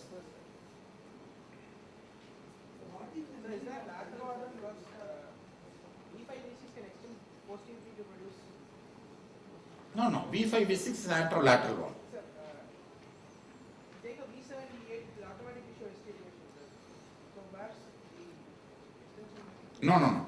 So posterior wall changes cannot come to V5, V6. Posterior wall changes cannot come like this. Whenever the V5, V6 is known, it's anterolateral wall, diagonal. This LCX branches, marginal branches will come, obtuse marginal section. So whenever there is an inferior wall infarction, due to L6 disease, the injury vector is likely to come towards L2 than the L3. So L2 show more elevation. If there is a posterior wall involvement, anterior leads will show ST segment depression. V1 and V2 will show similar ST segment depression. So L6 lesion. Please look at lead V4R now. Now the lead V4R will show ST segment depression and T wave inversion. So lead V4R itself will give you so much of clues. Lead V4R ST elevation proximal RCA. Normal ST upright T wave is distal RCA. ST segment depression with T wave inversion in AVR, lead V4R is a L6 disease. So you can see that here, right sided leads, you can see that V4R. Now you see in an L6 inferior wall infarction, V4R is showing ST segment depression and T wave inversion. So lead V4, ST elevation upright T wave proximal RCA, normal ST upright T wave distal RCA, ST segment depression and T wave inversion is circumflex. So looking at the V4R itself, one single lead, we can say what it is. No other lead, not 12 leads are not available. Only V4R is available. We can say it is a proximal, distal or LCX. So once again, that sensitivity and specificity of all these lesions. When you have ST segment elevation, L3 more in elevation than in L2, ST segment depression in superior leads more than 1 millimeter. To diagnose right coronary artery, we get very good sensitivity and specificity of diagnosing right coronary artery when you have the ST elevation more in L3. When there is an additional V4R elevation, to diagnose a right ventricular infarction, we have a specificity of 100% of diagnosing a right ventricular infarction. When the patient has got more elevation in L2 than in L3, then the diagnosis of circumflex artery to the tune of 85 to 96%. So that is the sensitivity and specificity of these signs. Now this ECG. ECG number 8.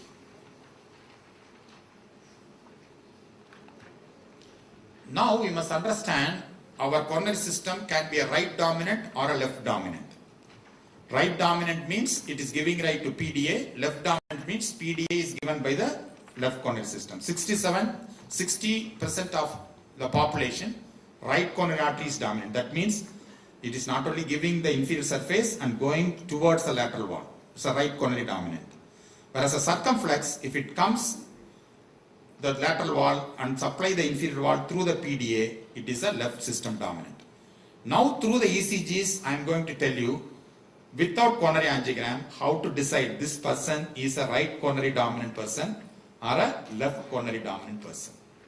Right? So this is the ECG I am showing now. You can see that here. First you decide whether it is a right coronary lesion or a circumflex lesion. Then look at the discordant depression between V1 and V2. Look at the lateral leads.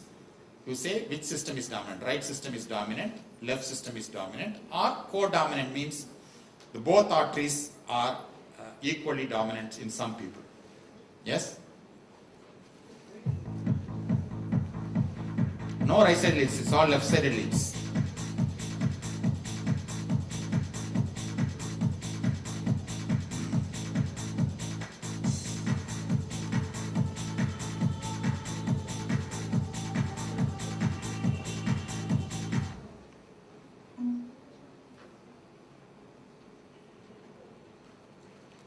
Right dominant 62%. Why? Why you think it's a right dominant? It's a right, first of all, right coronary lesion or a circumflex lesion? Right coronary lesion. L3 is showing more elevation. Is there an RV infarction? No RV infarction. So it is a distal right coronary lesion, isn't it? Because there's a discordant ST segment depression. It is a distal RCA. Then look at the lateral leads. Lateral leads are showing ST elevation. We have decided it's a right coronary infarction. My lateral lead is showing ST elevation means what? My right coronary is supplying the lateral wall. If my right coronary supplies the lateral wall, which system is dominant? Right coronary is dominant, isn't it? It's so easy. Because now I am expected to have an anterolateral infarction, circumflex infarct. Isn't it? In a circumflex infarct, we expect the anter-elevation, the anterolateral ST elevation. Here, having decided it's a right coronary infarction, still I have the elevation in my lateral leads, which says that my right coronary is probably supplying the lateral wall. So when the right coronary supplies, and you always at the lateral leads in inferior wall infarction, not only the anterior ST depression, not only the discard and ST segment depression, but also look at the lateral walls. In the right coronary inferior wall infarction, if the anterolateral ST segment depression is more than 2 millimeters, it is right coronary dominance. Lateral wall ST elevation is more than 2 millimeter, it is right coronary dominance. So this is what I told you. As you can see it here, it's an LAD here, it's a PDA here. So if the PDA is coming from the left system, it is the left dominant. If the PDA is coming from the right system, it's the right system, it is right coronary dominant. So everything depends upon whether this lateral wall is supplied by the circumflex or RCA. So very easy to identify that. For example, you can see it here, the right coronary artery. The whole right coronary artery is so big and coming after supplying the inferior wall, going towards the lateral wall. So this is a classical right coronary dominant circulation. So when you have the ECG here, not only the right coronary lesion, you can see that here, but the anterior lateral ST elevation tells you this is a right coronary dominant system, right coronary dominant circulation. Whereas now I have an inferior wall infarction, once again right coronary, but here my ST segment elevation is just 1 or 2 millimeters, less than 2 millimeter in elevation. I have ST elevation all right, but just less than 2 millimeter elevation in anterior chest lead, anterolateral chest leads. It is codominant. More than 2 right dominant, less than 2 codominant. Here I have no ST elevation at all, inferior wall infarction, right coronary, but now my lateral leads do not show ST segment elevation at all. So here I have the left system which is dominant. So the system dominant depends upon whether the lateral elevation is more than 2, less than 2, or there is no ST elevation. You decide about the right dominance, codominance, and also the left dominance. So this is my summary of inferior wall infarction.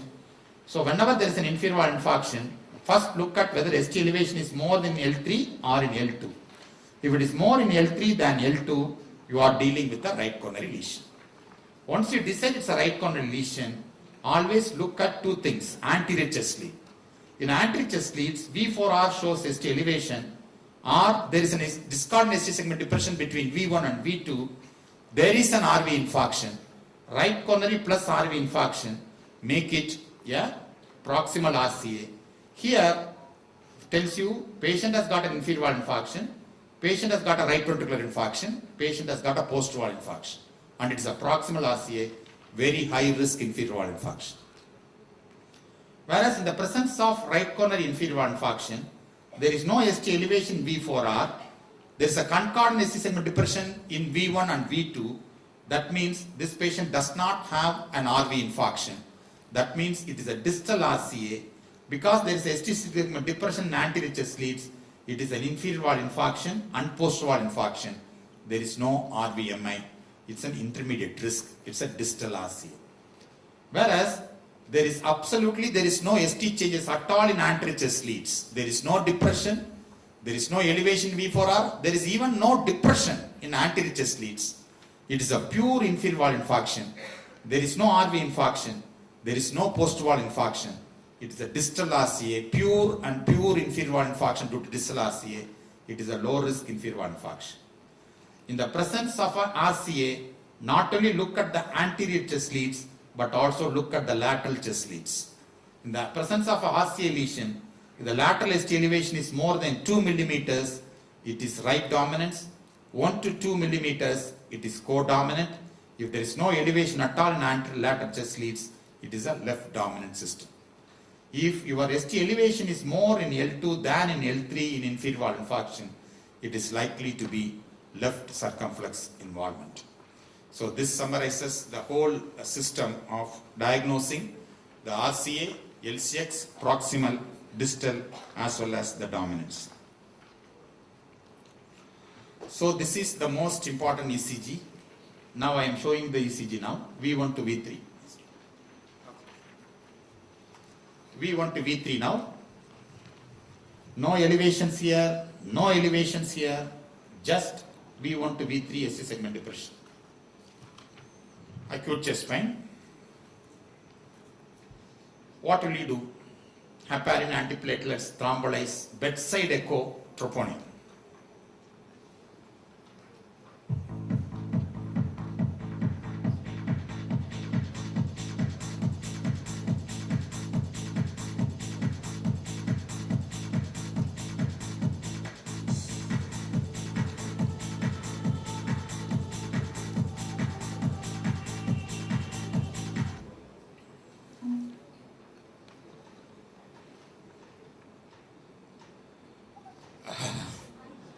Almost equal responses. So this is the dilemma. I understand the dilemma. See, there is a V1 to V4 ST segment depression means two things. As I told you in the previous ECGs, it can be a critical occlusion of LAD, which is producing a ST segment depression of anterior chest leads. Or it can be a reciprocal depression of a posterior ST elevation. Both are possible, isn't it? When there is an anterior ST depression, it can be a reciprocal of posterior wall, or it can be a pure involvement of anterior wall. If it is a posterior ST elevation and there is a reciprocal ST depression, you must thrombolyze, isn't it? Because it is a reciprocal of posterior ST elevation. You are supposed to thrombolyze. Whereas it is a pure anterior wall involvement due to LAD, you are not going to thrombolyze because it is ST depression, you give heparin and antiplatelets. So that is a dilemma we have whenever there is a pure anterior ST depression. When it is associated with the ST segment elevation inferior wall. For example, the same ECG. I have an inferior ST elevation. I have no hesitation in saying this ST depression is due to reciprocal or posterior, because posterior is associated with inferior wall. When I have a pure posterior wall infarction, no inferior wall infarction, no lateral wall infarction, pure posterior wall infarction, posterior ST elevation, I am presenting as the reciprocal depression and anterior chest leads. Then I will decide. It's a very difficult decision on ECG. That's why in this patient you must do a bedside echo. Have to decide whether it is a pure posterior infarct or anterior infarct. Do a bedside echo. When you do a bedside echo, if it is involvement of the septum will be hypokinetic, posterior wall will be hyperkinetic. So in the presence of an anterior ST segment depression, if posterior wall is nicely moving, you know this is a problem of LAD. So you give heparin and antiplatelets only. The wall motion is abnormalities in the septum. That means it's a pure septal involvement. LAD, you are identifying LAD territory is not moving. Then it's a ST segment depression in LAD, you don't thrombolyze. Whereas in this ECG, when you do an echo, posterior wall is akinetic. Let us imagine septum is nicely moving. Anterior ST segment depression is there, septum is nicely moving, but posterior wall is akinetic. You know this is a reciprocal of your posterior elevation. This situation you thrombolyze this patient. So this is the only situation where we decide on thrombolysis on echo. Not. Yeah, we've seen quite a number of cases. Pure posterior wall infarction, only posterior wall infarction without anterior and inferior. It can happen. It's not very common, but that doesn't mean it doesn't occur at all. It occurs in small percentage of people. This is a pure posterior wall infarction. This ECG is a pure posterior wall infarction. Yes? You can, posterior leads, it's very difficult to record. You may not get the good amplitude of ECG in posterior leads because it's very, very difficult. And the amount of elevation is going to be, if it is going to be little bit down, you have a small ST elevation posterior, you cannot pick up in posterior leads. So bedsis do a bedside echo. So give us a very good idea. See, if that particular artery is affected, particular perfusion area should be hypokinetic or akinetic. If it is posterior wall akinesia, you know it is RCA or LCX. If it is anterior wall, you know it's LAD. Very simple. Rather than doing a posterior wall, it's so easy to do echo than taking a posterior wall ECG. It's easier to do echo rather than doing a posterior wall ECG, right? Yes, posterior ST elevation. No, it is a ST elevation. You are not seeing the elevation. You are seeing the opposite of ST elevation. It is a reciprocal depression. Do not depend upon enzymes to thrombolyze. This is what I told you. Do not depend upon enzymes to thrombolyze. See, post-wall infarction also, enzymes can be elevated. If it is interval with a non-ST elevation MA, ST elevation can be elevated. So do not decide on enzymes. For thrombolysis, it is only ECG. In sometimes, this is the only situation, it is echo. All the ST elevation ECG finding, we have to do echo, then only If the echo is available, you can do, definitely, sir. But many times the echo is not available. That's the problem. If you have an echo, it's nice to do immediately echo and see and confirm your ECG changes with the corresponding wall motion abnormality. It is nice, but the echo has to be available, and people who are trained in echo should be available, and that person must be able to interpret these right findings. So all these combinations are there. There are 6 to 7 cases of non-ST elevation, so ST elevation, Yeah. like myocardial effusion. Yes, correct. So when you are in doubt, when you cannot make a diagnosis on the ECG alone, better to do an echo. There's no question about that. There's no doubt about that. Bedside echo gives an additional information. But many times it may not be available. So this is what I told you. Whenever you have ST depression V1 to V2, we have a bedside echo, the dilemma versus posterior wall and an anterior ST depression. So as you can see it here, the ECG number 10, you think some anterior ST segment depression is there.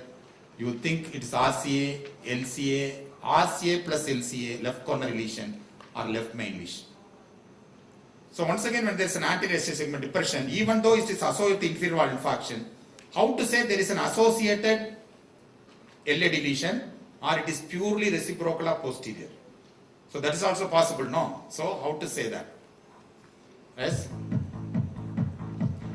I'll give you a very small clue how to identify this anterior ST depression is even in the absence of echo. Even in the absence of echo.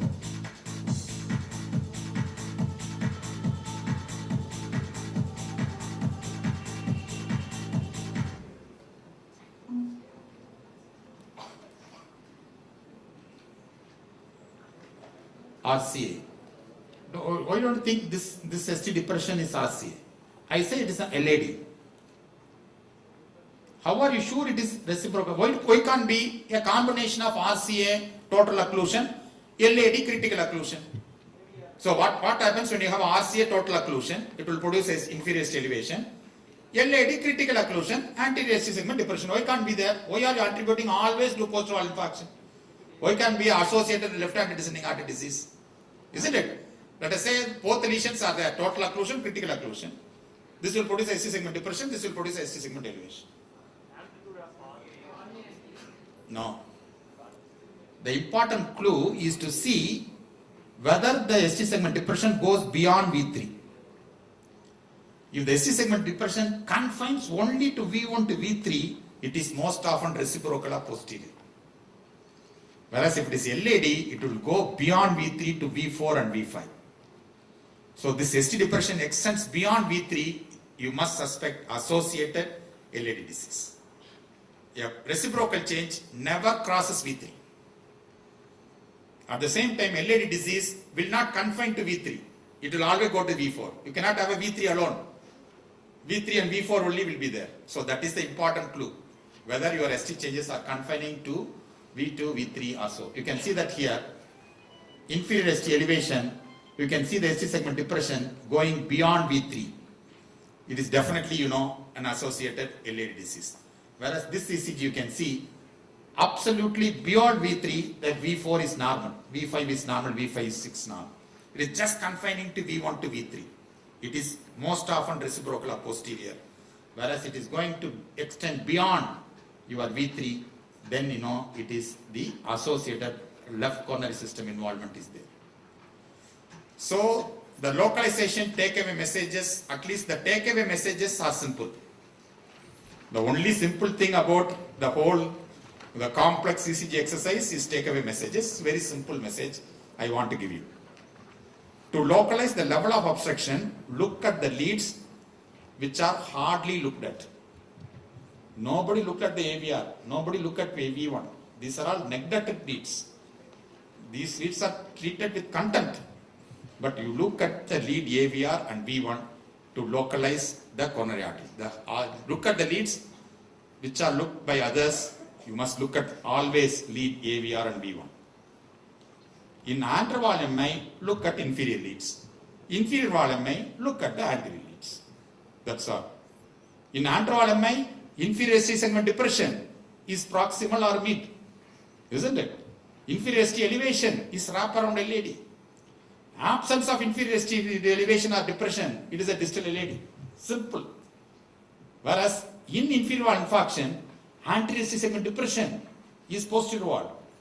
Discordant anti-segment depression is proximal RCA. Lateral wall ST elevation, right dominance. Right? So inferior wall MI, look at anterior leads. Everybody will be looking at the inferior wall MI. But after attending this courses workshop, when they see inferior wall elevation, immediately your eyes should go to anterior wall. When you look at the anterior wall, your eyes immediately go to the inferior wall. So this is a very simple message. In anterior wall MI, look at inferior leads. In inferior wall MI, look at anterior leads. So this is a very simple message. So if you look at like this, so you can localize. So ECG will serve definitely as a poor man's coronary angiogram. By 100 rupees, giving 100 rupees for ECG, you will say proximal LAD, mid LAD, distal LAD, right dominance, left dominance, RV infarction, say lateral dominance, so many things you will say, whether it is RCA plus LCA or RCA plus LCA, so many things you can say with the 100 rupees investigation. Provided you skillfully interpret the ECG. That's what, they skillfully interpret the ECG. I think you are all tired. If I say another question, you want T or not, 100%. I think this question I will get 100% right answer, right? So you can adjourn and come back. Hopefully come back.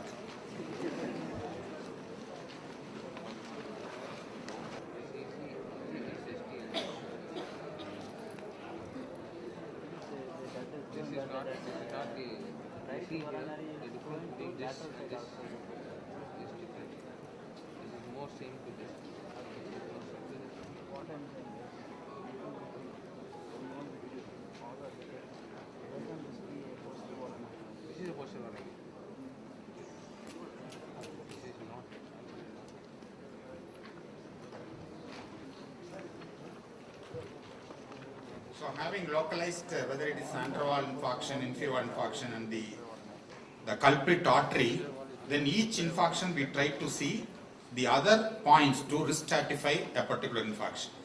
Not only the localization, there are so many other pointers which will say this particular infarction is high risk or low risk, which needs an aggressive management or a conservative management and so on. So this is ECG number 1. You can look at that inferior leads. There is some rhythm abnormality in the rhythm strip. There is some rhythm abnormality here. This is inferior leads.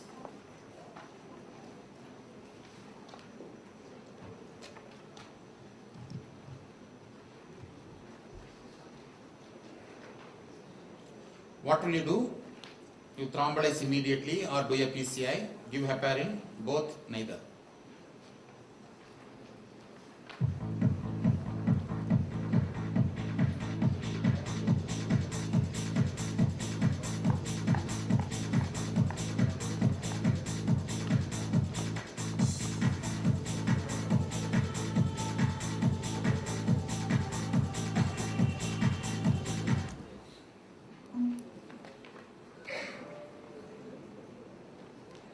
Excellent. But it's not the right answer. See, that's what this means. See, here the elevation, the ST segment elevation is there, inferior, all right. Is there a depression in what is the level of lesion here? It's an RCA, right? It's an RCA. Elevation is more in L3. Is there an anterior ST segment depression? There is no anterior ST segment depression means what? What is not there? when there is no anterior ST segment depression in inferior wall infarction, what is not there? Posterior MI is not there. V1 ST elevation is normal, which ST segment is normal. So unlikely to, it's a already you said it is an RV infarct not there. Posterior infarct is not there. It is a distal RCA. And what is this rhythm? Accelerated idioventricular rhythm. What is this rhythm means? Patient is thrombolizing by himself. It's a spontaneous thrombolysis. It doesn't mean that you must always give a thrombolytic therapy. Patient himself can give a thrombolytic therapy himself and save 30,000 rupees. Right? So here you can see this is a pure inferior wall infarction. It's a low risk inferior wall infarction. Why it is low risk? There is no posterior wall, there is no RV. The amount of ST elevation, what you see? Is there a huge ST elevation inferior wall? Is there reciprocal depression L1 No, here the risk of infarct is less than the risk of hemorrhage. You please see to that. Although you thrombolize, for example, this fellow, very small, even if you leave him alone, he will have a small Q wave in L3. You give a thrombolysis in he lands up with a cerebral hemorrhage, you will have a small infarct and an irreversible cerebral hemorrhage. So that's why you don't thrombolize everybody who has got ST elevation. You decide in that particular patient where risk of infarct is more, risk of hemorrhage is more. That's why there is stratification in, especially in inferior wall infarction. Most often anterior wall infarction, most often you will thrombolize because the amount of myocardium is huge. There is a high risk of this conduction systems and so on. But inferior wall infarction, you select patients. You don't thrombolize everybody who has got inferior wall infarction. So for that, what we do is what is known as a ST scoring. See, other important parameter which gives you the amount of myocardium at risk is the ST scoring. ST scoring is to add up all your ST segment deviations. All ST segment deviations mean what is, some leads may show ST segment elevation, some leads show ST segment depression. You add everything, the amount of ST segment elevation as well as the amount of ST segment depression. So in inferior wall MI, if it is less than 7, the ST scoring is less than 7, it is low risk. In anterior wall MI, it is less than 12, it is high risk. For example, what I am saying is, here only 3 leads are showing ST segment elevation. 2 millimeters here, around 2.5 here, another 2 here. So if you add up, it's around only 6 millimeter ST elevation. The whole ST scoring is only 6 millimeters. For example, I am having a ST segment depression here, V1 to V3, 2 millimeters, 2 millimeters, 2 millimeters. So must add this 3 also. This, I will say, for example, 3 chest leads are showing ST segment depression of 2 millimeters. I have added up another 6. Along with the 6, I must add another 6. That my ST scoring becomes 12. Because here there is no depression, only small ST elevation, my ST scoring is less than 6. So here my risk of thrombolysis will be more than the risk of infarct limitation. So this is an anterior wall. Another important ST scoring, another important point is, another important benefit is, when you give a thrombolytic therapy, I told you ST scoring should come less than 50% of its original value. My ST scoring 18. After giving a thrombolysis, I must get the ST scoring of below 9. That means my ST segment should settle down, my reciprocal changes might settle down so that my ST scoring becomes less than 50% of the original value. Then only I have a successful thrombolysis in this patient. So ST scoring helps you in 2 ways. One is it helps you to identify what is the amount of myocardium at risk, whether it is a high risk or low risk infarction. Secondly, it will give you idea whether your thrombolysis is successful or not thrombolysis successful. Look at this ECG. This ECG I have looked previously also in one of the ECGs. Here I am asking you I am showing you 4 statements. First is equal benefit with thrombolysis and PCI, smaller myocardial salvage with PCI, good myocardial salvage with PCI. It is the ECG changes because of associated pericarditis. Which statement is right?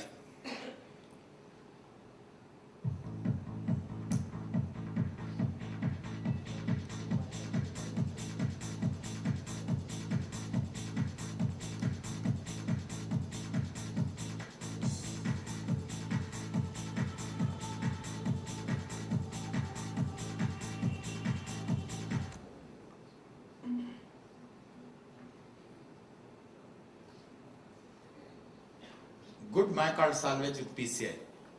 So you have lot of confidence with the interventional cardiologist. Right. The right answer is smaller myocardial salvage with PCI. So even though you do a PCI in this patient, it is unlikely. So now I am introducing the concept of grades of ischemia. So once you have localized the coronary artery. Now I am going to the myocardial level to see what is the severity of the myocardial ischemia the patient is suffering. So there are 3 grades of myocardial ischemia. One is a grade 1 ischemia where patient has got no ST elevation. So to the grade myocardial ischemia, you look at the leads in which there is a tall R wave as well as leads which show a predominant negative wave like V2 or V5, V6. So both the leads you have to see, V5, V6 and V2 in atrial infarction. The grade 1 ischemia, you will have only the tall R waves with a slight ST segment elevation, but patient will have a tall T wave, not R wave, tall T waves.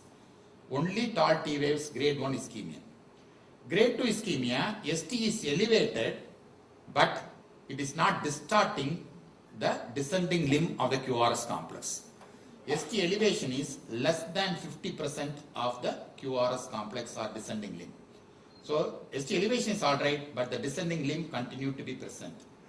And in the leads which are predominantly negative, the negativity of the QRS is maintained, ST is elevated, but not distorting the descending limb of the QRS complex. This is grade 2 ischemia. Whereas in grade 3 ischemia, your entire descending limb of QRS is replaced by ST segment elevation. There is no longer a descending limb. Right from the peak of the R wave, the ST segment is starting. And you can see this important change. Whatever the negative QRS complex in V2 becomes a positive QRS complex in V2. That means the ST elevation is so huge, it is able to convert a negative QRS complex into a positive QRS complex. It pulls up the ST segment towards the positive side. So this is called grade 3 ischemia. So grade 1 is tall T waves, grade 2 is ST elevation without distortion of the descending limb. The continuous presence of the negative QRS complex in V2, V3 ST elevation with distortion or the absence of a descending limb, plus the negative QRS complex becomes the positive QRS complex in V1, V2. So look at this ECG. The patient has got tall T waves, acute chest pain. 10% of patients may not come to you with the ST segment change. They come with a T wave change. Even in acute coronary syndrome, I told you ST segment elevation or depression. ST segment depression is due to what thrombus? Forgotten already. ST segment depression is white thrombus. ST segment elevation is red thrombus, right? So when the patient may not, see many times 90% it may ST depression or elevation, but 10% it is T wave only. So this is called grade 1 ischemia, where the patient comes with a tall T wave. When there is a tall T wave, how are you going to differentiate it from hyperkalemia? Broad base blunt apex is ischemia, narrow base and sharp apex is hyperkalemia. So grade 2 ischemia. You can see grade 2 ischemia, V2 continue to be negative, isn't it? The negativity of V2 is maintained. ST is elevated here, but you can see that clear-cut descending limb. The descending limb is continue to be there, but the ST gets elevated because the descending limb is not distorted. So it's a grade 2 ischemia. See this is a grade 3 ischemia. See the difference? You see that here, entire descending limb is replaced by the ST segment elevation. Here what happens in V2?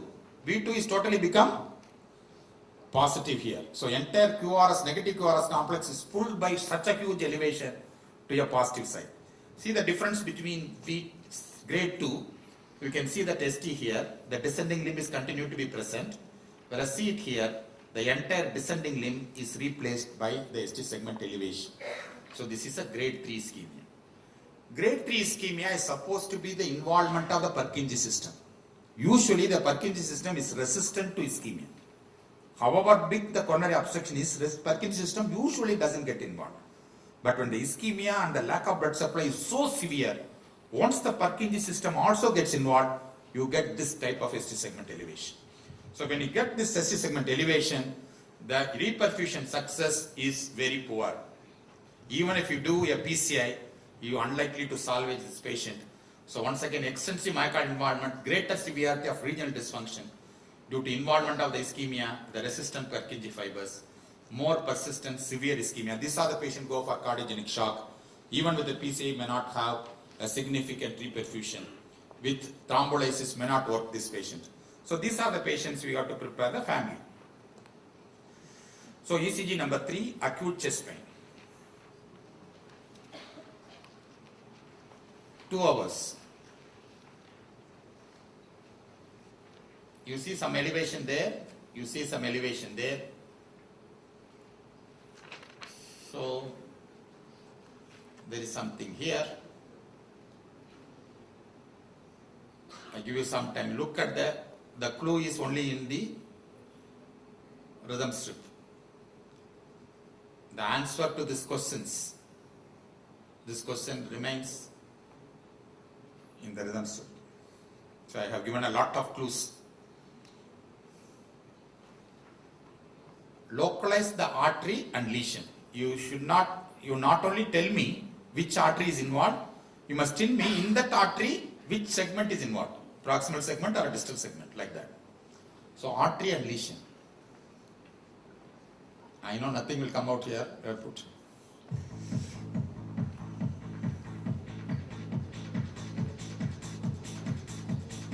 Because this ECG you are not seen.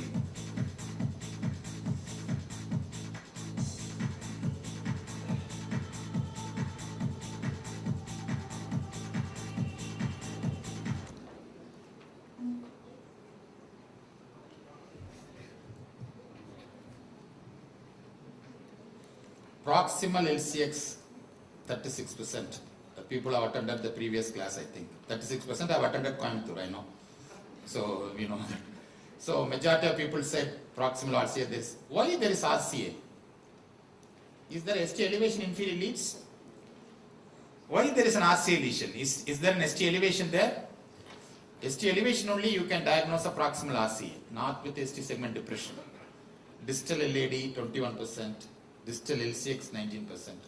So I think people are selecting the lucky numbers, right? So you can see that here the ST elevation is L1 and AVL and some sort of ST elevation V5, V6. So which surface is involved here?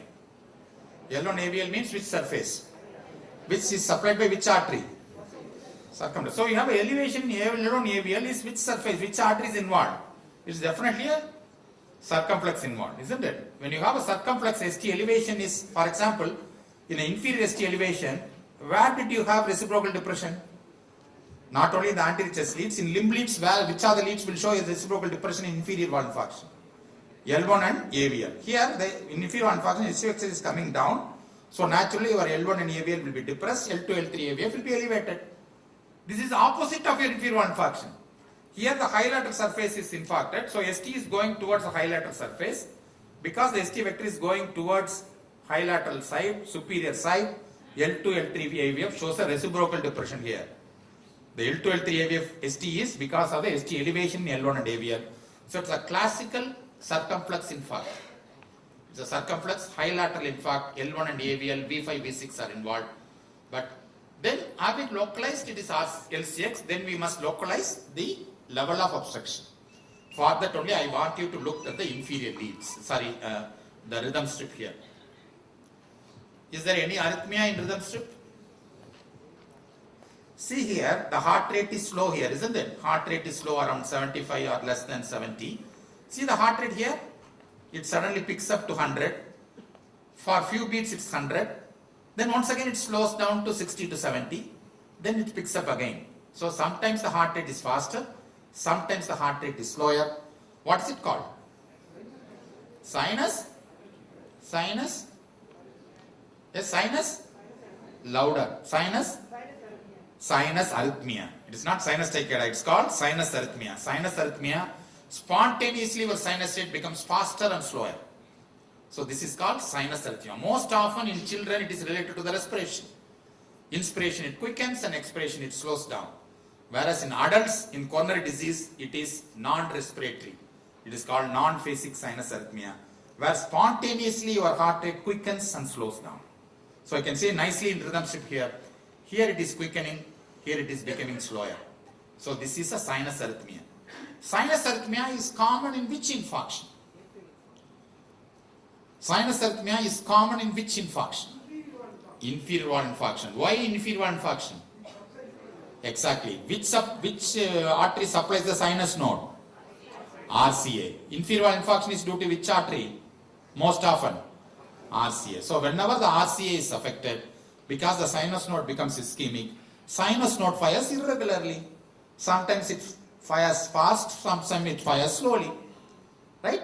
So that's why the common arrhythmia in inferior wall infarction is sinus arrhythmia, sinus bradycardia, sinus arrest. All these arrhythmias are common in inferior wall infarction because right coronary artery supplies the AV node as well as in sinus node in majority of individuals. That's why bradyarrhythmias are common in inferior wall infarction.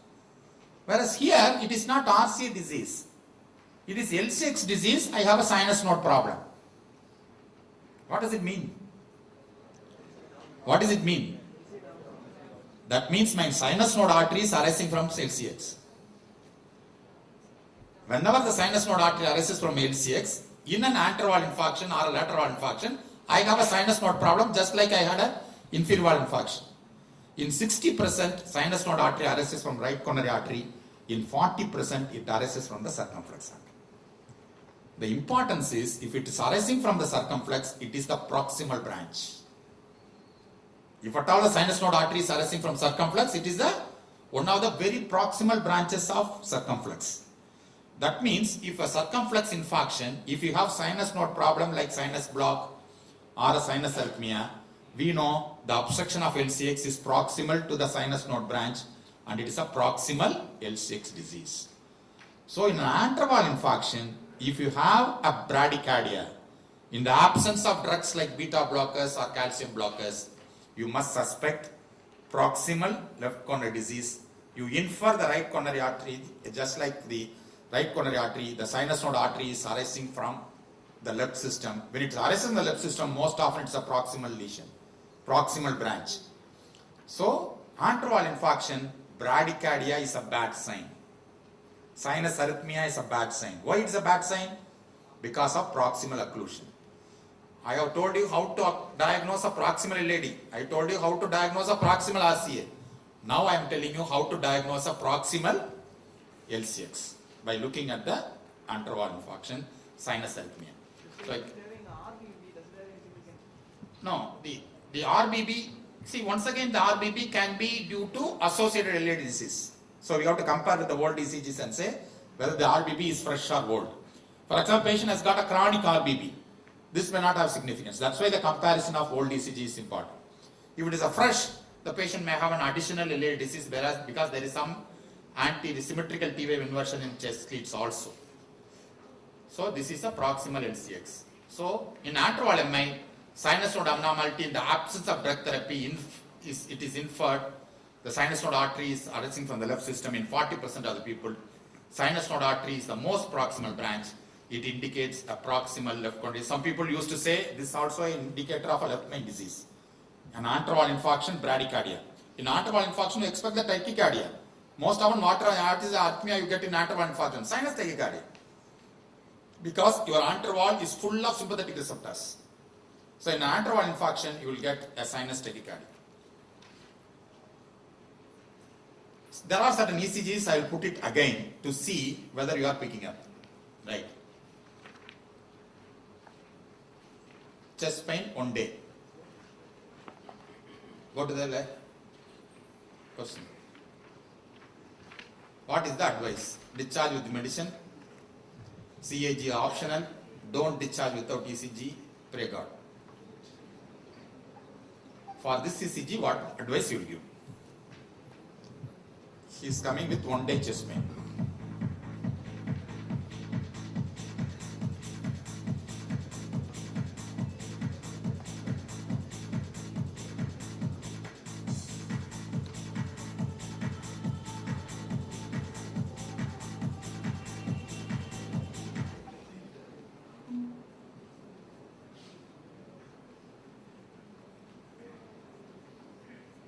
Excellent, excellent. 83% says don't discharge CAG. Why? What is the sign? Valence sign. Symmetrical deep T wave inversion V1 to V3. It indicates a proximal LED. So this is a valence sign. Although, so this is what I told you. Very good. So there are some risk stratification I told you. One is to look for the ST scoring. Second is to look at the amount of ST segment elevation, grades of ischemia. Third is to look for some arrhythmic abnormalities to decide about the sinus node artery. The fourth is the symmetrical T wave change which is happening. The fifth thing here. So once again you can see anterval infarction, anterior ST segment depression, anterior ST segment elevation, inferior ST segment depression. So I'm going to show two ECGs now. This ECG shows what here? V5, V6. Some sort of supraventricular arrhythmias, isn't it? You see the APD here, SVE here, supraventricular ectopic. There is a run of supraventricular ectopics here. Probably atrial premature beats here. So this ECG shows atrial premature beat. This ECG shows what? Once again anterval infarction, V1 to V4 ST elevation. This ECG shows what arrhythmia? This ECG shows ventricular premature beat, and this ECG shows atrial premature beat. Both have anterval infarction. Right? One fellow has got atrial premature beat. This fellow has got ventricular premature beat occurring in bigeminy, almost bigeminy. So, which arrhythmia is more dangerous? 5A, 5B. At least for this you give a 100% right answer.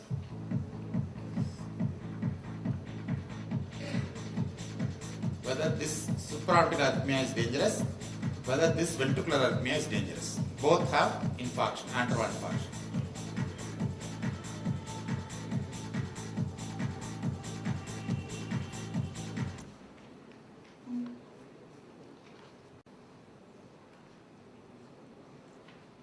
A is dangerous. I already given you the right answer.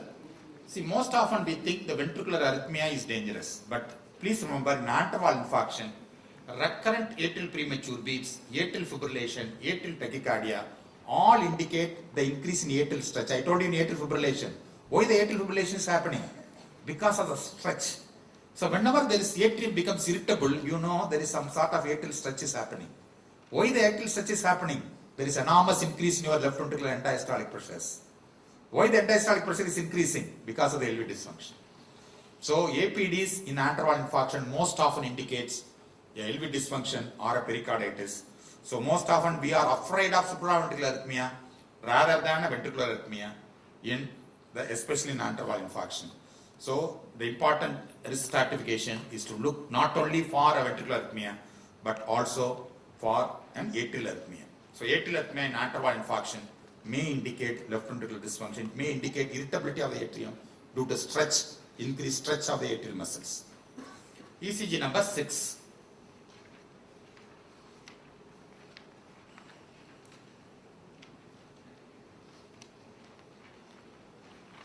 Proximal LA disease, you immediately thrombolize or do PCI. It is a distal LA disease, perform an echo. Patient comes to you with chest pain.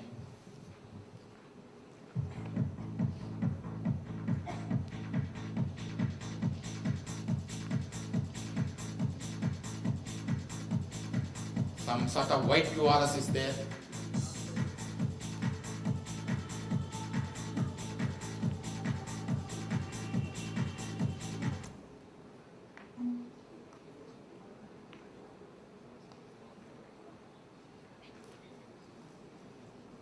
Equal responses, 30-33%.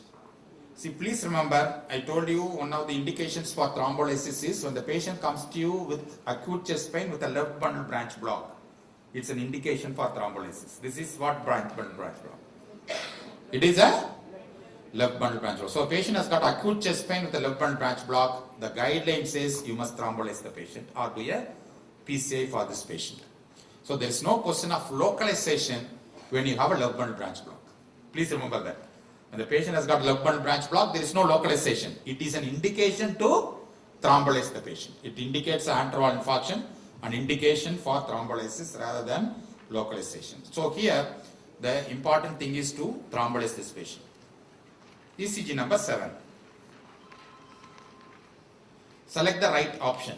Proximal LAD, thrombolyze PCI, distal LAD, perform echo 1 and 2, 3 and 4.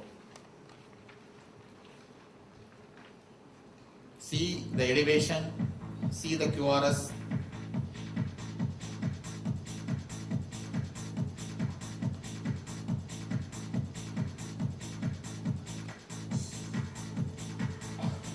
I think people are tired, not answering. 54, 59.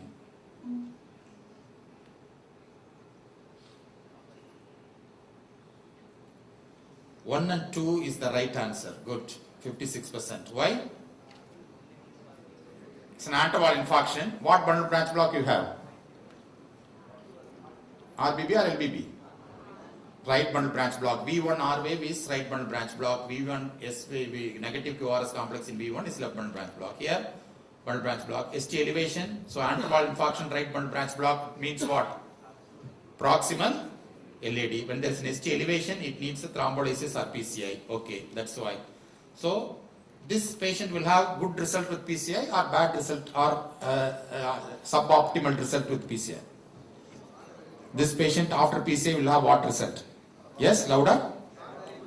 Yes? Bad results. Suboptimal. Why? What is the type of ischemia here? Grade 3. You can look at V4. You can see that the entire descending limb is replaced by ST elevation. So he is likely to have a suboptimal result with PCI. That's a grade 3 ischemia. Proximal LAD, right bundle branch block, grade 3 ischemia. So apply everything what you have learned. So because you have just learned grade 3 ischemia, you forgot about the localization. By your localization, you have forgot about the ischemia. So all the things must be there in one ECG. Right? So I have put these two ECGs to give you an idea about the bundle branch blocks in interval MI. Presence of in left bundle branch block does not give you localization, it gives you an indication for thrombolysis. Whereas when there is a right bundle branch block, it gives you the localization. It gives you it's a proximal LAD disease. So that's why the two bundle branch blocks will have different aspects of learning. Please remember, any bundle branch block during an MI is a bad prognostic sign. Of the two, right bundle branch block is more dangerous. For example, patient is developing a right bundle branch block during the course of MI is most often a bad sign because it indicates an extensive necrosis of the septum. The myocardium is getting necrosed and so on. So ECG number 8 here. Select the wrong option. LMCA lesion, LMCA with TVD, early CAG, thrombolysis. Select the wrong option. I cannot give you more easy question.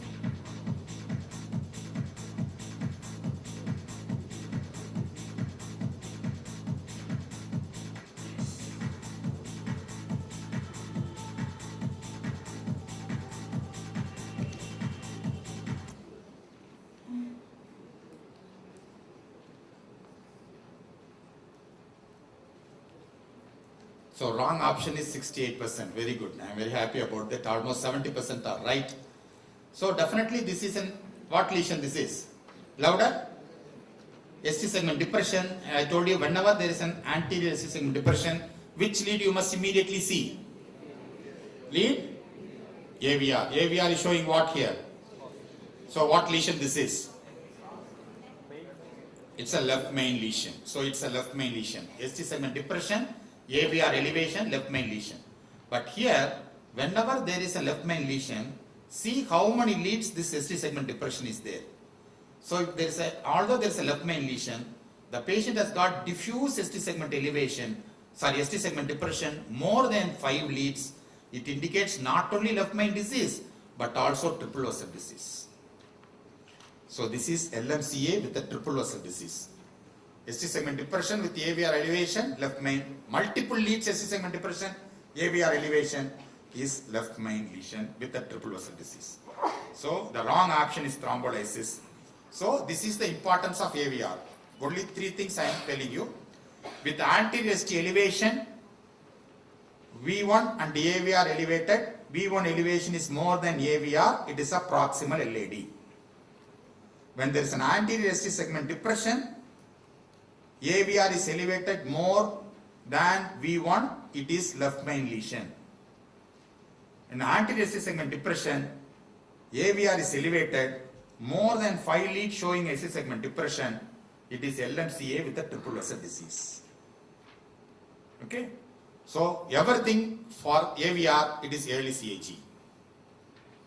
Whenever the AVR is there, it is early coronary angiogram. That is the importance of AVR.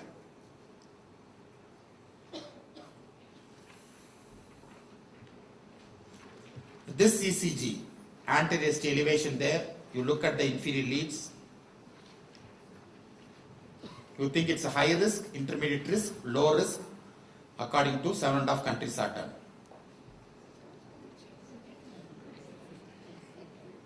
What is 7.5 countries are done?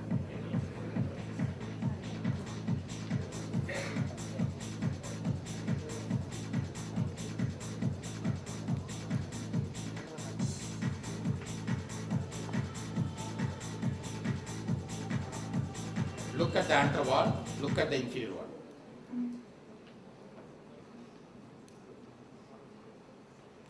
High risk 64, 6% believes in alanotosany. Very good. 8. See, this is an anterior wall infarction. So, an anterior wall infarction, which group of leads you immediately see? Which leads we must see? Inferior wall. Inferior wall is there ST depression, no ST segment depression. So, when there is no ST segment depression, it is what lesion? It is a distal LAD. So, once it's a distal LAD, what is the next thing you must decide? Whether distal LAD is short or winding round my apex. It's a wrap around apex or it is a normal LAD. The inferior ST elevation is there or not? Is there? Inferior ST elevation is there. So, in the presence of anterior wall infarction, if there is an ST elevation, although it is a distal lesion, the LAD is so huge, it is also covering the apex and inferior surface. So, this is not low risk because a pure distal LAD low risk. A proximal LAD high risk. But here is a distal LAD covering the apex extensive area. You must say it's an intermediate risk. You understand? So, this is an intermediate risk. Wraparound LAD will have ST segment elevation. So, look at the ischemia also. Type of ischemia. You can see grade 2 because you can see nicely the descending limb of the QRS is not altered. The V2 continue to be negative. So, it is a grade 2 ischemia. Yes? Yeah, ST scoring more than 12 indicates, see, everything you have to take account. So, the ST scoring more than 12 indicates, it's an indication for thrombolysis. That's what I told you in that meaning. So, if the ST scoring is less than 12, most often you may not thrombolyze. If the ST scoring less than 7 inferior wall infarction, you may not thrombolyze. So, that indicates the amount of ischemia. So, see, that's why we say the diseases don't read textbooks. So, ECG will not come and present you exactly I am teaching you. So, ECG will have diseases who don't read textbooks. They will come, do not attend these workshops, and from tomorrow they come and exactly present with what I have taught you. There will be more of fermentation and combinations I have told you. You take lot of things what is more towards certain things. There are 1 or 2 indicators of high risk, but many indicators of intermediate risk. Like that. Okay? Right. Prepare the patient for CABG, PCA, thrombolysis, discharge. Yes, quick. This is so easy. Look at this ECG. Within 1 second, you must make a diagnosis. ST segment depression, anterior ST segment depression. I want you to look at one particular lead. In all ST segment depression, I want you to look at the particular lead and then decide.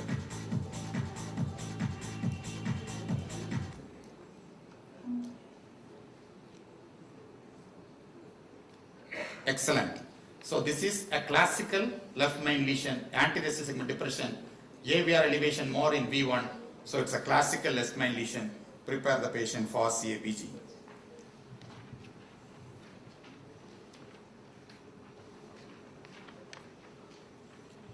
So there is some arrhythmia here. Once again you see the RR wave suddenly slows down, isn't it? See the RR wave? It's faster here, suddenly slows down here and becoming faster here. What arrhythmia is this? Sinus arrhythmia. Good, very good. So this is what infarction? So I am asking you, this arrhythmia is usual for inferior wall MI. Yes, no? What is an arrhythmia? Right.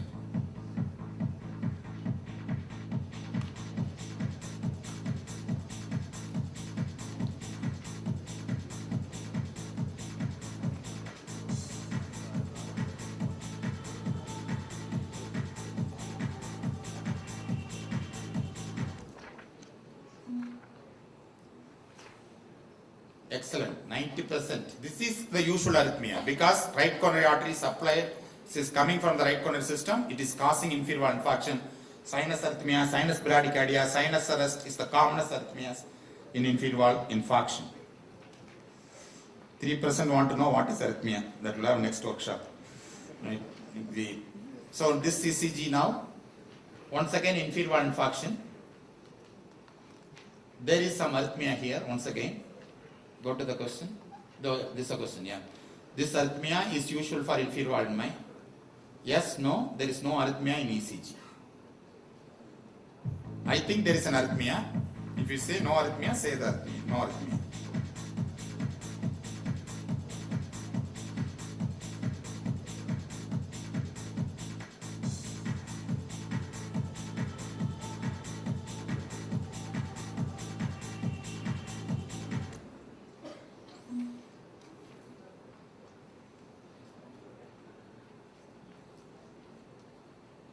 %, says there is no arrhythmia in the ECG, 33%. Let us all look at this ECG and say what system is involved, where is the lesion.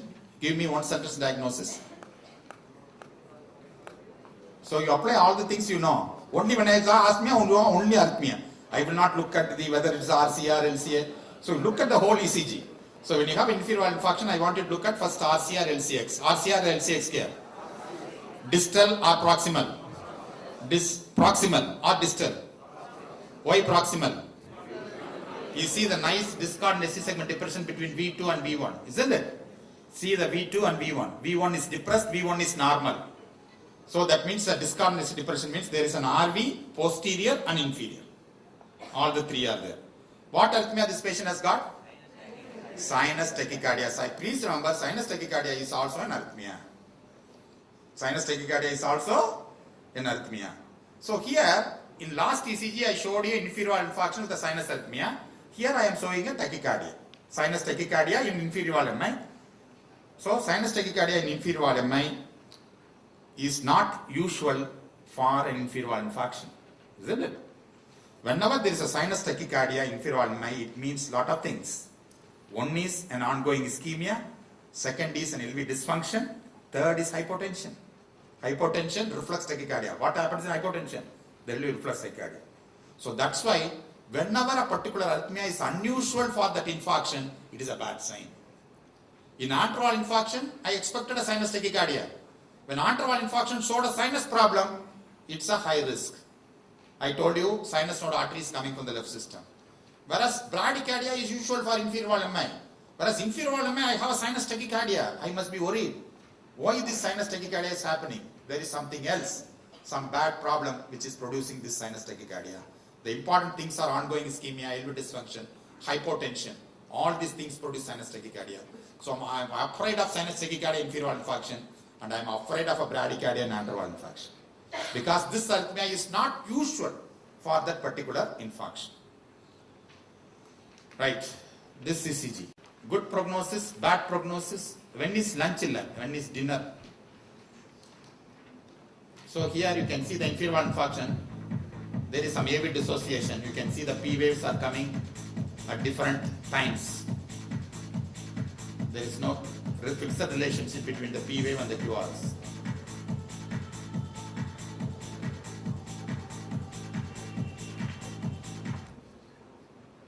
Inferior wall infarction here. Why bad prognosis? This is the ECG of what? Complete heart block. So complete AV dissociation here.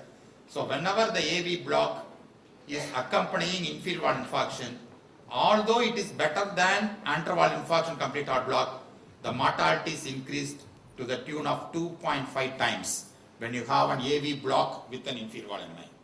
Another bad prognostic sign in inferior wall MI, is presence of various types of atrioventricular block, most often first degree, type 1 second degree, or third degree supraorchis complete heart block. Although it is a conservative management, it increases the mortality by 2.5 times. So the next thing you must see is whether there is an AV block or not. Right. How many infarctions in this ECG? 2 infarctions, 3 infarctions, 4 infarctions, or 5 infarctions? How many infarctions are there in this ECG? Wait. Let them look.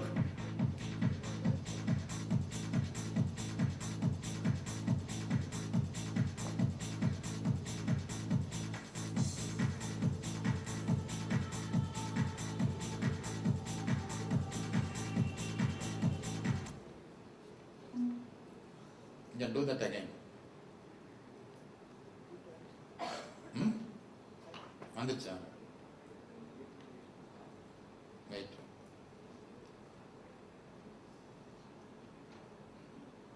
Two infarctions, 3 infarctions, 4 infarctions, 5 infarctions. So 2, 3. See, first of all, let us go one by one. Is there an inferior wall infarction?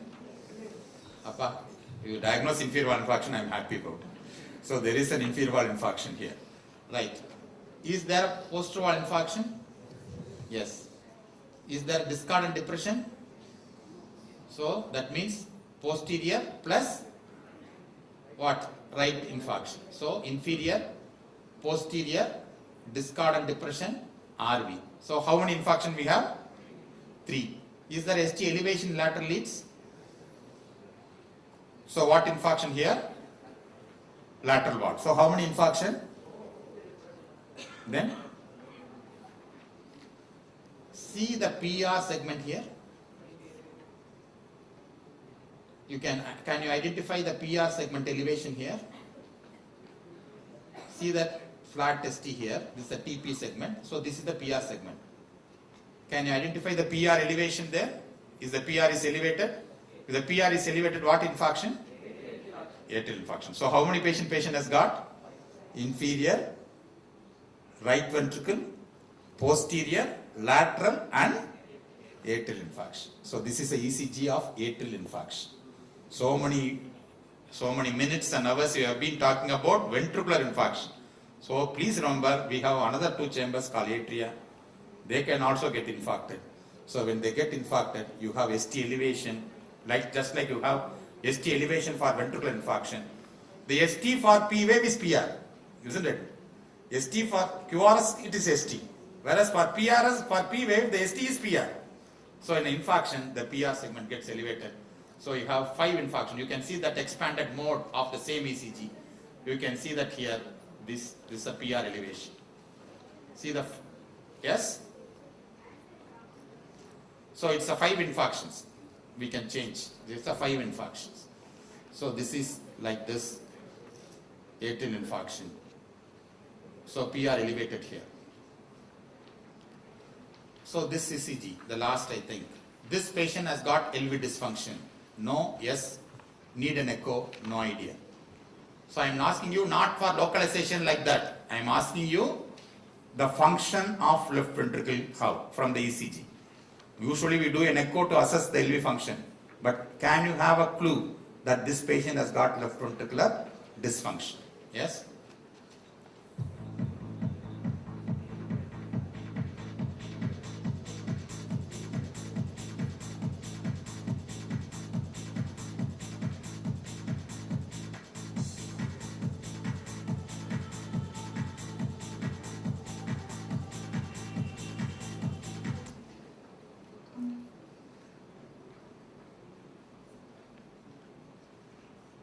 Why yes?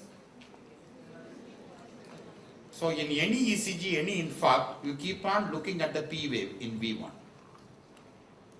From first ECG, as you are taking serial ECG in a particular patient, in an infarct in ICU or in acute coronary syndrome in CU, not only look at the QRS-ST segment, you must also look at the P wave. Progressive deepening of negative component of P wave. It's a left atrial abnormality. That means left atrium getting stretched and stretched. It's a very good sign of left ventricular dysfunction. So the progressive deepening of the negative component of the terminal component of the P wave indicates a significant left ventricular dysfunction. As you can see it here, there's a gross exaggeration of the negative component or the terminal component of the P wave. So in the presence of an inferior wall infarction, the left ventricular left atrial abnormality in V1 signifies there is an left ventricular dysfunction. So this is an indirect sign of left ventricular dysfunction. Always look at the anterior chest leads to see whether there is an associated posterior wall infarction. Anterior, not only look at the posterior wall reciprocal depression, see there is a discordance between V1 and V2. This will give you an idea about the associated right ventricular infarction even in the absence of right-sided leads. And always look at the lateral leads, lateral MI. So the lateral MI is very important because it will give you an idea about the dominance. More than 2 mm ST elevation, right dominant, no elevation, left dominant. Then always look at the lateroventricular block and atrial infarction if it is atrial arrhythmia. AV block, atrial infarction. So look at the AV block which will produce a bad prognosis. Atrial infarction if there is a recurrent atrial arrhythmia in inferior wall infarction. Sinus tachycardia in the presence of inferior wall MI is a bad sign because LV dysfunction, hypotension is likely to produce sinus tachycardia.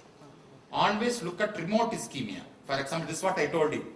Inferior wall infarction, V1 to V3 ST depression alone is very happy. It is posterior. Whereas your ST depression is extending beyond V4 or V5, then you know it's a multivessel disease. There is an associated LAD disease along with your RCA disease. Then of course always look at the left atrial abnormality which may indicate a significant left ventricular dysfunction, atrial stretch. So atrial arrhythmias in two infarctions may give you different ideas. Atrial arrhythmia in anterwall infarction is LV dysfunction, atrial stretch I told you. Whereas atrial arrhythmia in inferior wall infarction, you must look for atrial infarction. Right? Because atrial infarction, atrial becomes irritable. Just like ventricular infarction giving you ICU the ventricular ectopics. Atrial infarction will give rise to what ectopics? It will give you atrial ectopics. So inferior wall infarction, you have recurrent atrial tachycardia or atrial fibrillation. Once the patient has to come to sinus rhythm, you must carefully look for the PR segment elevation. So to rule out associated atrial infarction in inferior wall infarction. So that's why you get so much of information to decide a particular. Most often we think inferior wall infarction as easy, isn't it? We give a lot of, just like I told you about ST elevation and depression, we give a lot of importance to anterwall infarction. But when you come to the inferior wall infarction, you think inferior wall infarction, small area, but you can see so much of problems can happen in inferior wall infarction, and you can nicely stratify inferior wall infarction with so much of science available to you if you properly and skillfully interpret your ECG. So this will decide whether the inferior wall infarction is high risk and low risk, and according to you can decide about the future management. So I think I close it here, the ECG, because people's fingers becoming very tired, so they can have some sort of paralysis the fingers if they continue to rupture. So I think the other situation is only the mimics we can take up if the time is there tomorrow. So any questions? This is our Trichy in once upon a time.